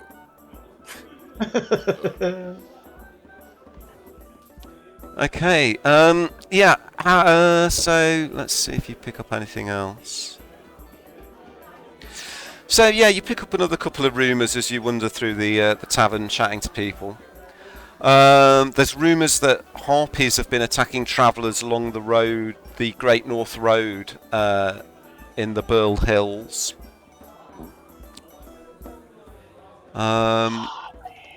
And you've also heard a rumour that a green dragon was seen circling over Bitterbloom Wood.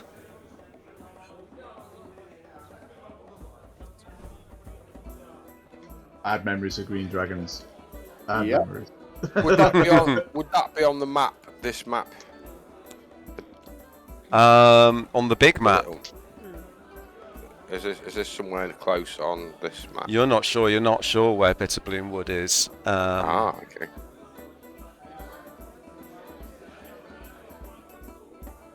Kat, what are you doing over the hour or so? I'll go up to the dark elf who's talking to the young gnome. She's now on her own. The gnome's left. Apologise. yeah. I'll go over to her and greet her in Elvish and say, "It's a little above the surface for you, isn't it?"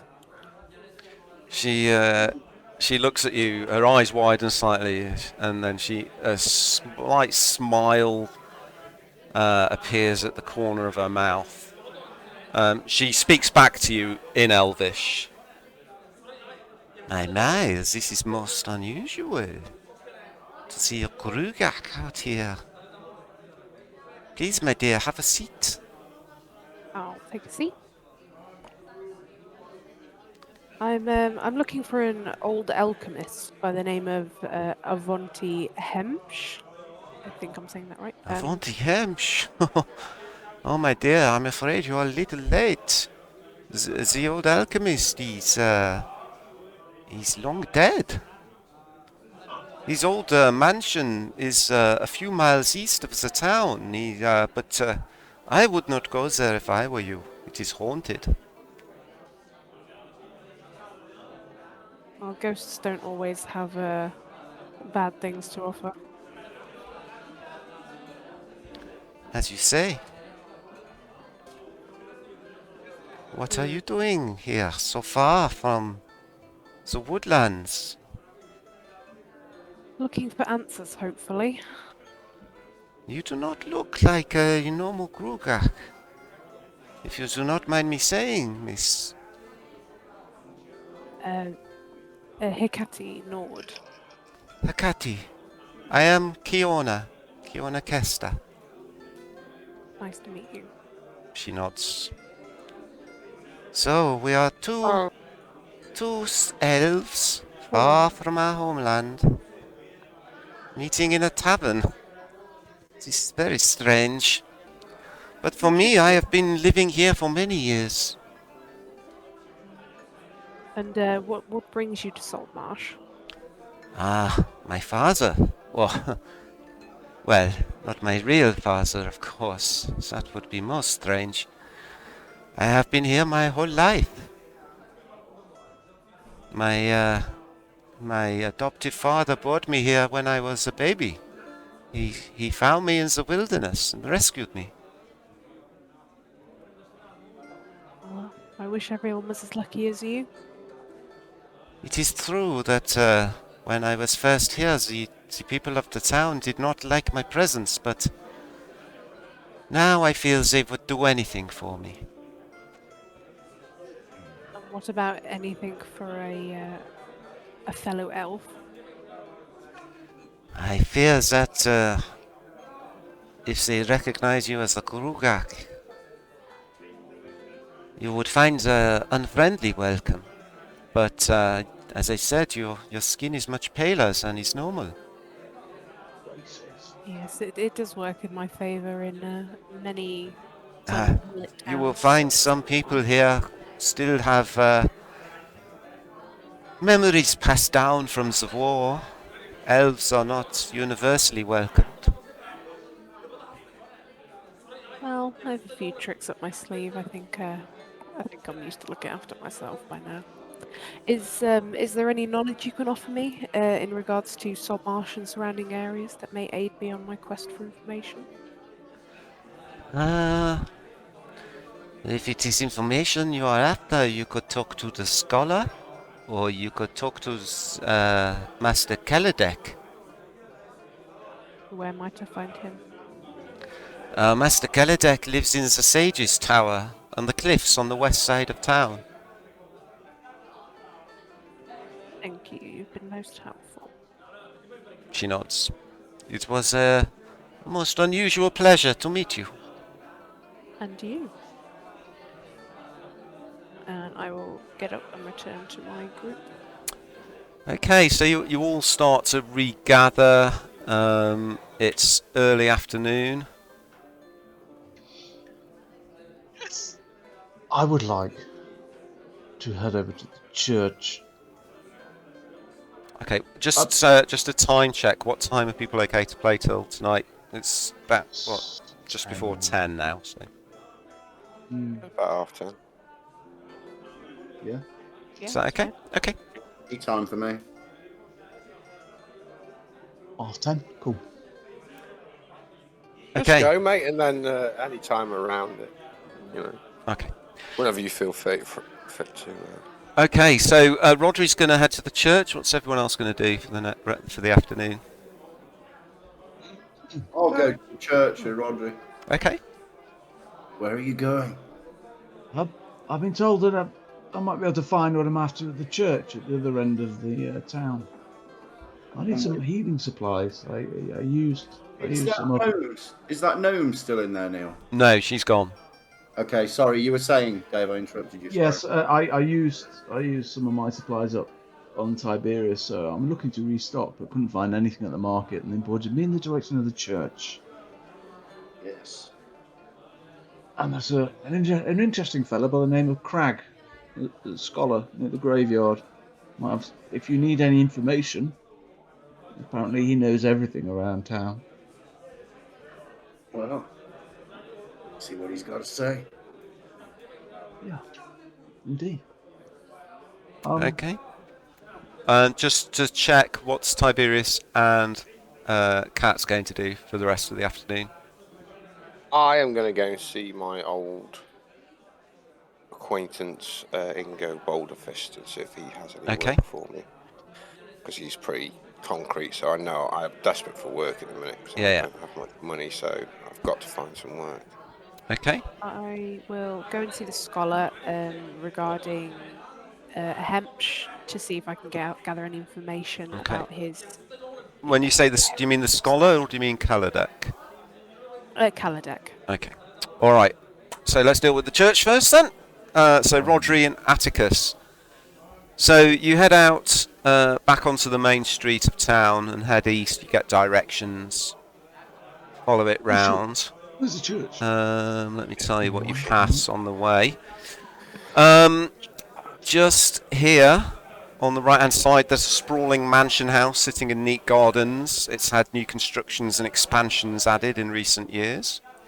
There's a sign on the gate proclaiming it the Owland House. Owland or Owland? Owland, Owland. Roger. This building, just to the north of you, there is a large open building. It's a Mariners Guild Hall. You know that these serve towns all along the coast, providing bunks and meals for sailors passing through. Sea captains looking for crews. The guild halls all along the coastal communities are good places to discuss seafaring, as well as various threats to navigation and look for work based on boats. This large building comprises 2 floors, is made from ship planks, and is heavily decorated with fishing trophies, nets, ropes, and other maritime paraphernalia. You head up round this way. This building here is a large general store. It seems to be well kept. The sign above the door claims to offer solid goods at honest prices. Yeah, I'm going to stop there. Okay. I'm just going to go in here, Atticus. I just nod and follow. Walk into the general store. Okay. You walk into the. Just bear with me 1 second. You walk into a large room with various tables with goods laid on. Sitting on the counter is a very well dressed halfling with large gold earrings, a shock of spiky blonde hair, and a very neatly trimmed moustache. Just bear with me 1 second.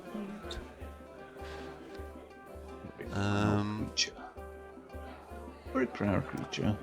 He's quite tall for a halfling. He's quite ostentatiously dressed, wearing lots of gold jewellery and gold buttons on his collared jacket. And strangely for a halfling, he isn't going barefoot. He's wearing a pair of expensive, supple leather boots. Yeah, share a picture of him.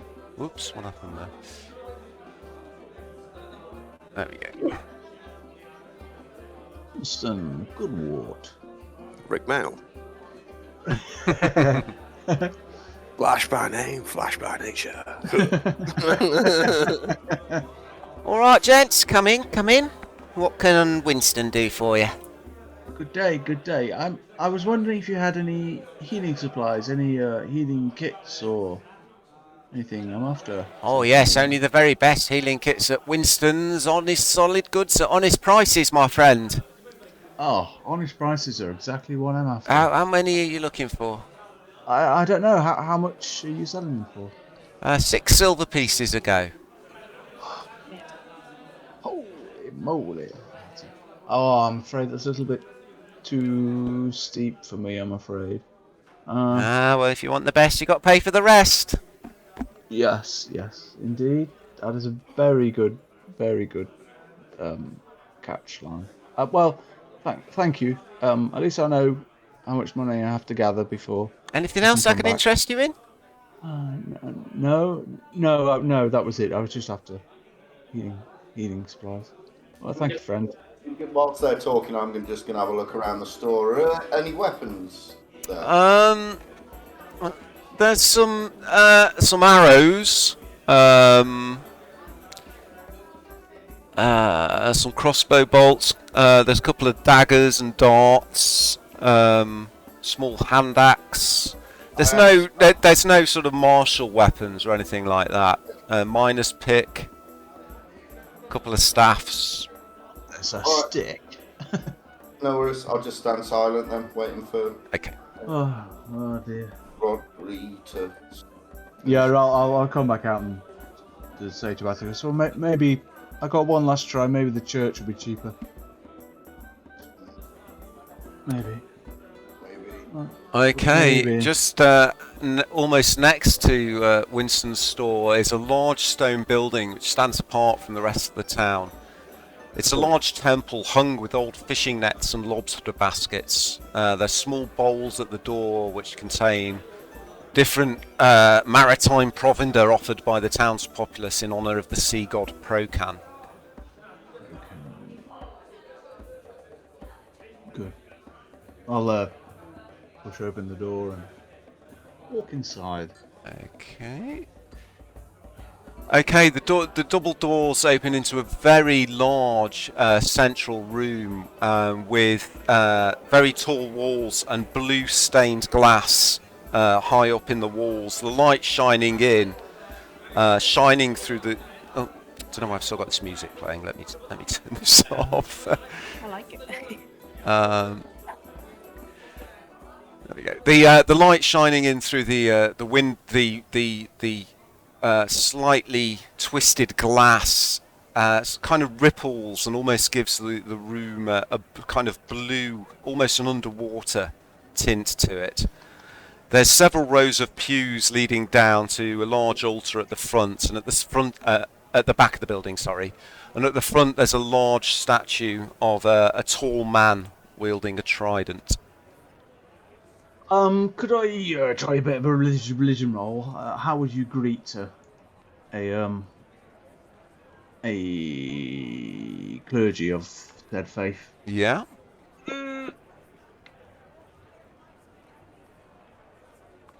I mean, you haven't had that many dealings with them, to be honest. You know, Procan is also called the Storm Lord. He's quite a primal ancient god, wild and tempestuous, but widely worshipped across the lands by sailors who call on his blessings for safe voyages. Looking for an inn. Okay, I'll cast my eyes about. Is there anybody around? There's a few people sat in pews with their heads lowered. At the back of the room is a man of medium height. He seems to be bending over the altar. He's got long matted hair and long beard which is knotted with shells. Strange looking figure really for what you presume is a priest, wearing plain robes. He's not wearing any shoes on his feet. He's carrying a large curved staff over his shoulder with a big conch horn on the end. I'll just walk up to him and cough politely.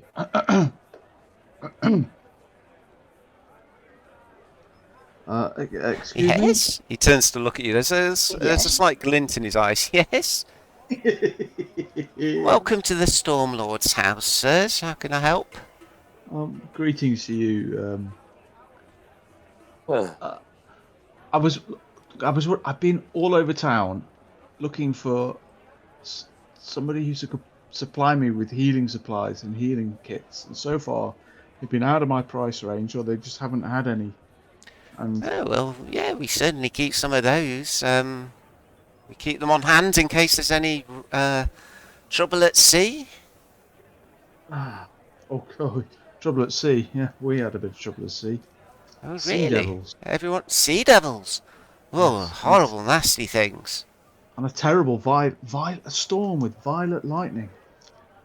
He looks at you a little quizzically. That seems a bit strange. Well, ask my friend here, Mr. Baron. Isn't that true? Violet lightning? Priest, surely it was a machination of one of your gods making.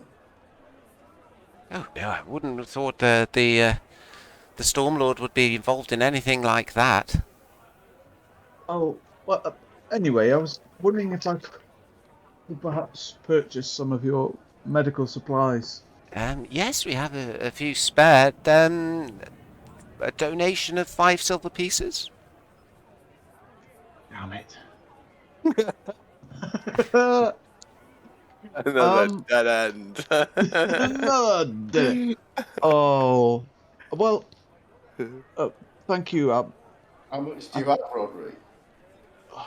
I only have 4 on me. and a handful of copper, and it looks like this inn is going to be quite expensive. I've got 1 silver piece. I'll be back sometime. Well, the doors to the sender of Storms' house are always open. Well, Rodri, did you tell me about the scholar called Crag? yeah, I did. Sorry. Yes, I said there was a guy called Crag who was a know-it-all about the entire village. Yeah. Oh, well, hopefully I'll be back with the money sometime. Blessings on you and your church. Thank you. And to you. Crag, Fair day to you. Crag, where is he? Crag? Oh, he'll be out tending the graves, I imagine. Thank you. Oh, well, should we visit the graveyard then? Atticus has already turned around and walked out. Yeah. Wait, wait, friend. Catch up with you. I'll just follow you. Okay, you head out to the graveyard. It's large but well kept. Many of its graves are little more than memorial stones laid for those who died at sea. It's surrounded by a stone wall and tall trees. The place has an air of peace unusual in the rest of the shipping port. The priest. He was an interesting man. Yes, very. Not what I imagined a priest to be. I've seen a few in my time. Yes. Crag? You see a figure over to the eastern side of the graveyard. He's digging.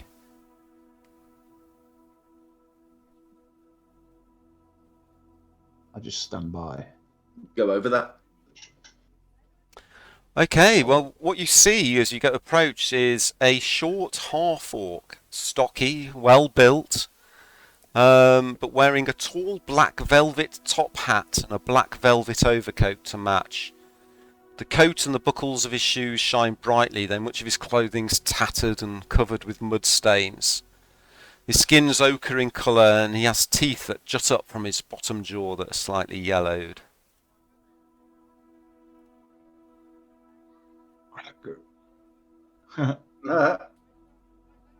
He stops digging and watches you approach. Hello, gentlemen.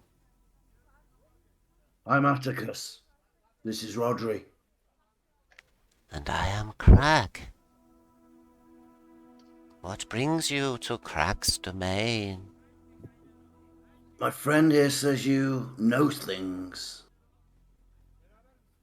Of course. Anyone who spends so much time amongst the dead learns a thing or two. Very strange.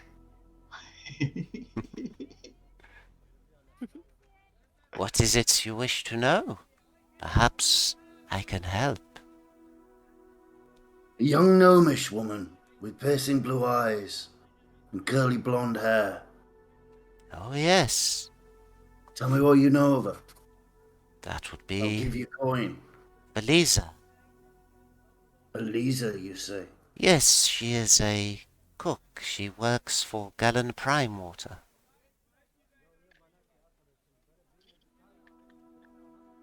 At the mansion. Of course, I see you are a learned man yourself. I'll just hand over a copper piece. He takes it and nods at you. Crag is always happy to be of service. This one you're gonna give me for free, because anyone can tell me. Where's the guard's house? I need to speak to Thorn. Ah, Thorn will be at the barracks at the northern edge of the town, where the sheep no longer bleat. Thank you for the information. You're a very strange man. Thank you. Thank you, Farewell. friend. Walk the path carefully. It does not do to stumble and fall. Look over my shoulder. Roger, do you have anything to ask him? No. No. Yes. I was. Crag, have there been any strange visitors to the snapping line recently? Strange how? We are all strange if you peel away our skin. I love it. Maybe otherworldly? I don't know. Maybe you've had People some... only bring with them the spirits that are bound to them, like you. Me? What do you mean? There is a shadow in your wake, my friend. What? Whether the sun shines on you or not. What do you mean? What shadow? I mean what I say, and I say what I mean. That I is know, Crag's way. Well, sure, you can tell me some more. What do you mean by shadow? Stand before the sun and the shadow will fall behind you. You need only turn your head to see it. Is the shadow malevolent? It It's a sounds shadow. crazy.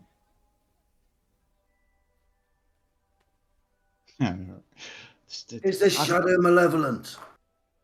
It is a shadow. They usually are. Shadows are not malevolent. What casts the shadow? That might be malevolent. I give him another copper. Beautifully vague, thank you. He nods Atticus, and tips his tall hat to you. Atticus, let's get out of here. This guy's he's giving me the creeps. I agree. Crag only serves. Thank you. Dead thanks you for your service. He bows. Nod at him and walk off. Okay. Let's go back to the tavern and find the others. Yeah, I think I'm okay if David. Yeah. Okay, let's quickly deal with Rodri and Kat before we finish up. Sorry, with Tiberius and Kat. So Tiberius, you were heading to Ingo's, weren't you? Yeah. Okay, so you head out past the same buildings I described earlier to this part of town. I don't know if you can still see the map. Yeah.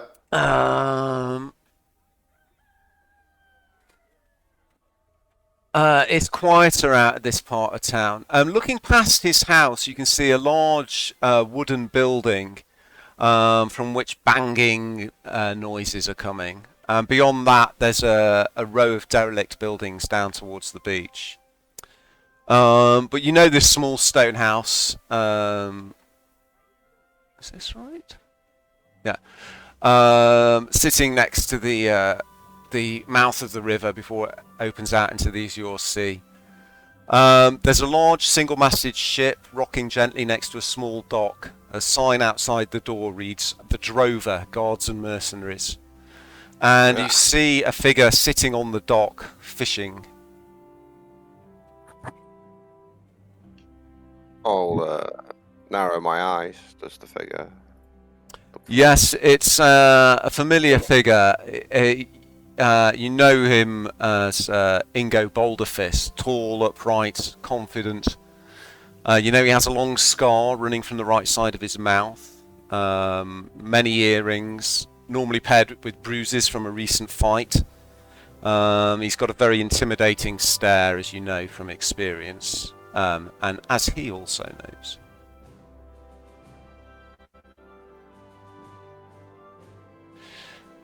He's just fishing on the dock. He's wearing a long black leather trench coat. How they biting, old friend? Okay, let me just change the sound a bit. He looks over his shoulder, stands up, dusts his hands off. Well, fuck me sideways if it isn't Tiberius Grey Wolf. What the fuck are you doing here? Hello, old friend. Short of the old coin, you see. Well, you come to Needing the the right old- fucking place. Yeah, good man. What are you doing in Saltmarsh, Grey Wolf? Well, I had a little bit of trouble and needed to get away. And next thing I knew, I was on a ship, and here I am. I knew it was coming to Saltmarsh, and so I thought, short coin, 2 birds with 1 stone. Come and see me old mucker. Because you're looking for work. No one comes looking for the drover unless they're looking for work or someone to do the fucking work. Oh, I'm looking for work. Do you have anything for me? Well, So as cut ever, the my little gnomish friend, you've arrived at the right time. Come and sit down, have a drink. He pats the dock next to him and passes you a flask. So I might have something for you, Grey Wolf. For the past few weeks, various livestock and pets have started to go missing around the town. No one thought anything of it. They don't fucking care, do they? But since last week, the town guard and council have gotten involved too. Seems whatever was disappearing, folks has started taking an interest in more than just livestock. Last Star Day, old Hild Vanderbew went missing as well. Seems he got into a bar fight at the Snapping Line a few nights ago, staggered out to the toilets to wash his face and never came back out. The guards have searched high and low for him, but never had no luck. Anyway, the council came looking for my services. If you can find out what happened, I can afford to give you, should we say 3 gold pieces? It's more than a month's pay for most folk here. It's fortunate I have a meeting with the council at 8 o'clock tonight. Fortuitous. Oh, look at you, Mr. I'm fucking mighty. Well, give him my regards. Well, there we go. See you soon. Take care of yourself next time I see you. I expect you to have Hild Vanderbew, or whatever's left of him, in tow. Roger that. He nods at you and holds his hand out to get his flask back. I'll pass it in back. Hild Vanderbew. Good to see you, Grey Wolf. Now fuck off, you're scaring the fish. Fucking off. Fuck off, you're scaring the fish. Okay, do you head back to the tavern, Rich? Yeah. Okay, and What's the name of that guy again, sorry? That he wants me to ring to? Hild Vanderbew, he wants finding. Hild Vanderbew. He's gone missing. Okay. Right, so you head back to the Snapping Line. Kat, what were you doing? I was heading to see Master Kaladek. Is that how you say it? Master Kaladek, yeah. To find out information on Mr. Hemp. Okay, Hannah in the tavern tells you where to find him. And you start to head out. You get to the Shark Fin Bridge. As you put your foot onto the bridge, you start to feel slightly queasy. It's really unusual.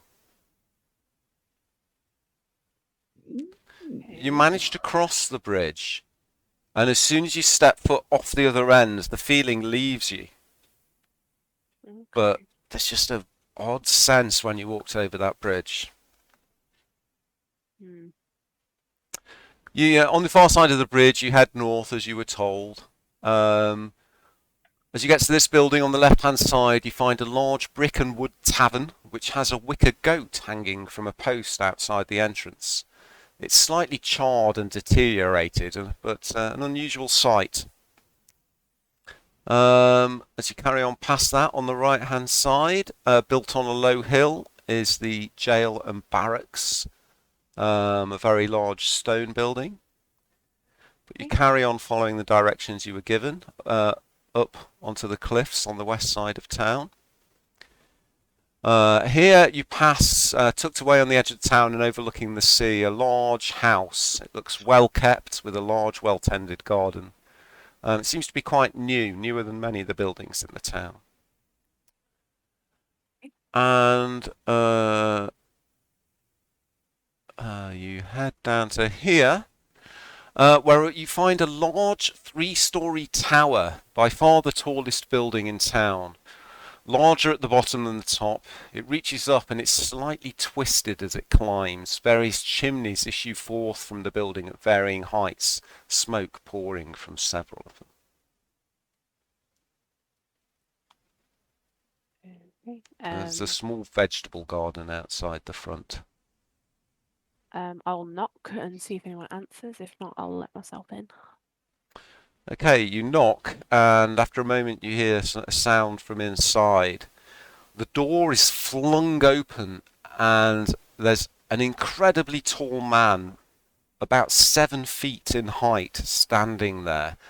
He wears long flowing robes of crimson and deep blue, and he looks down at you with an unnerving stare due to his left eye being completely milky white with no iris or pupil.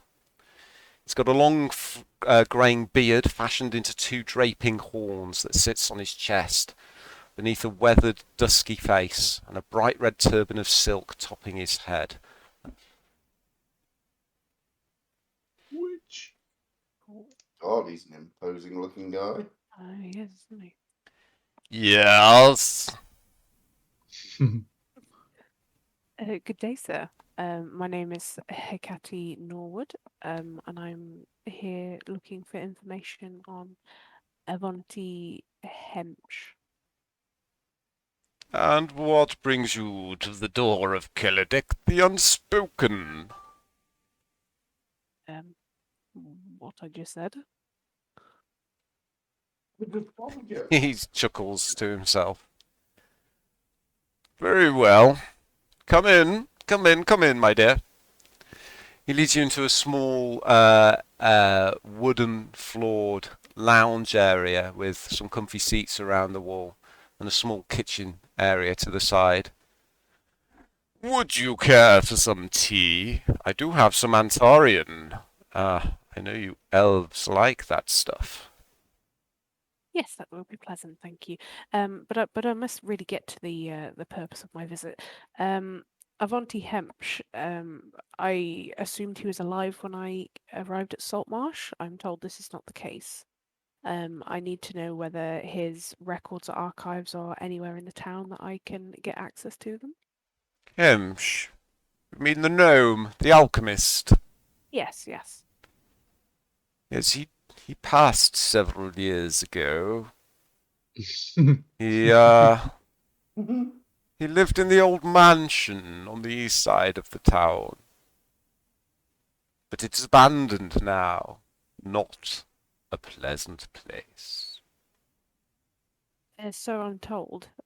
Is his information, the works of his life, is that still there in the building, in the mansion? I do not know, my dear. I have never been. He passes you a cup with steaming tea inside. The smell as it rises to your nostrils is strangely comforting. It's Antarian tea, which is the leaves are grown on the hills around the elven capital of Antaros.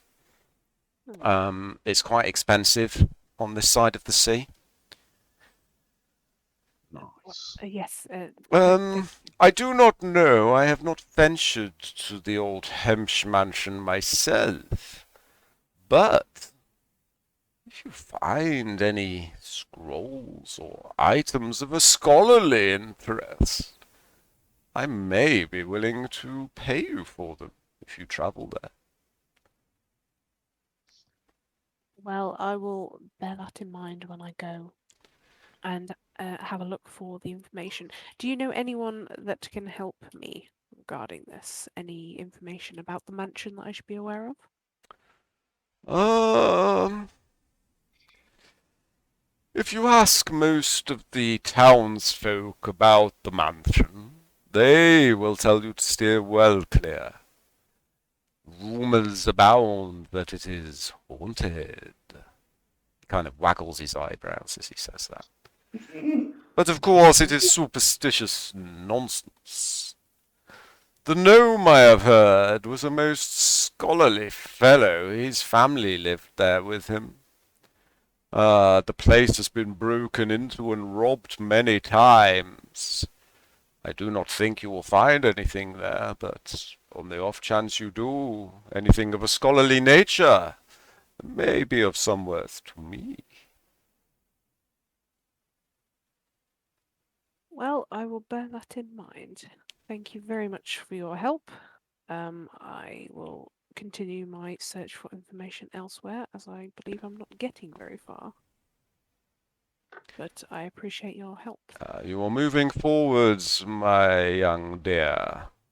It may not be at the rate you wish, but keep walking the path, and I am sure you will arrive at your destination. Mm-hmm. Just one word of advice. Yes? The Grugak will not be welcome in Saltmarsh.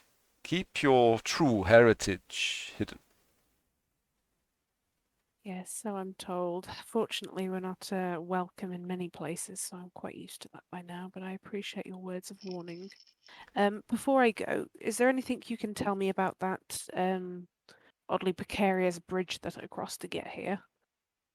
The Kingfisher Bridge. Oh, of course. Yes, that makes perfect sense. You are an elf, of course. Yes, there is a magical aura about that bridge. Some ancient curse.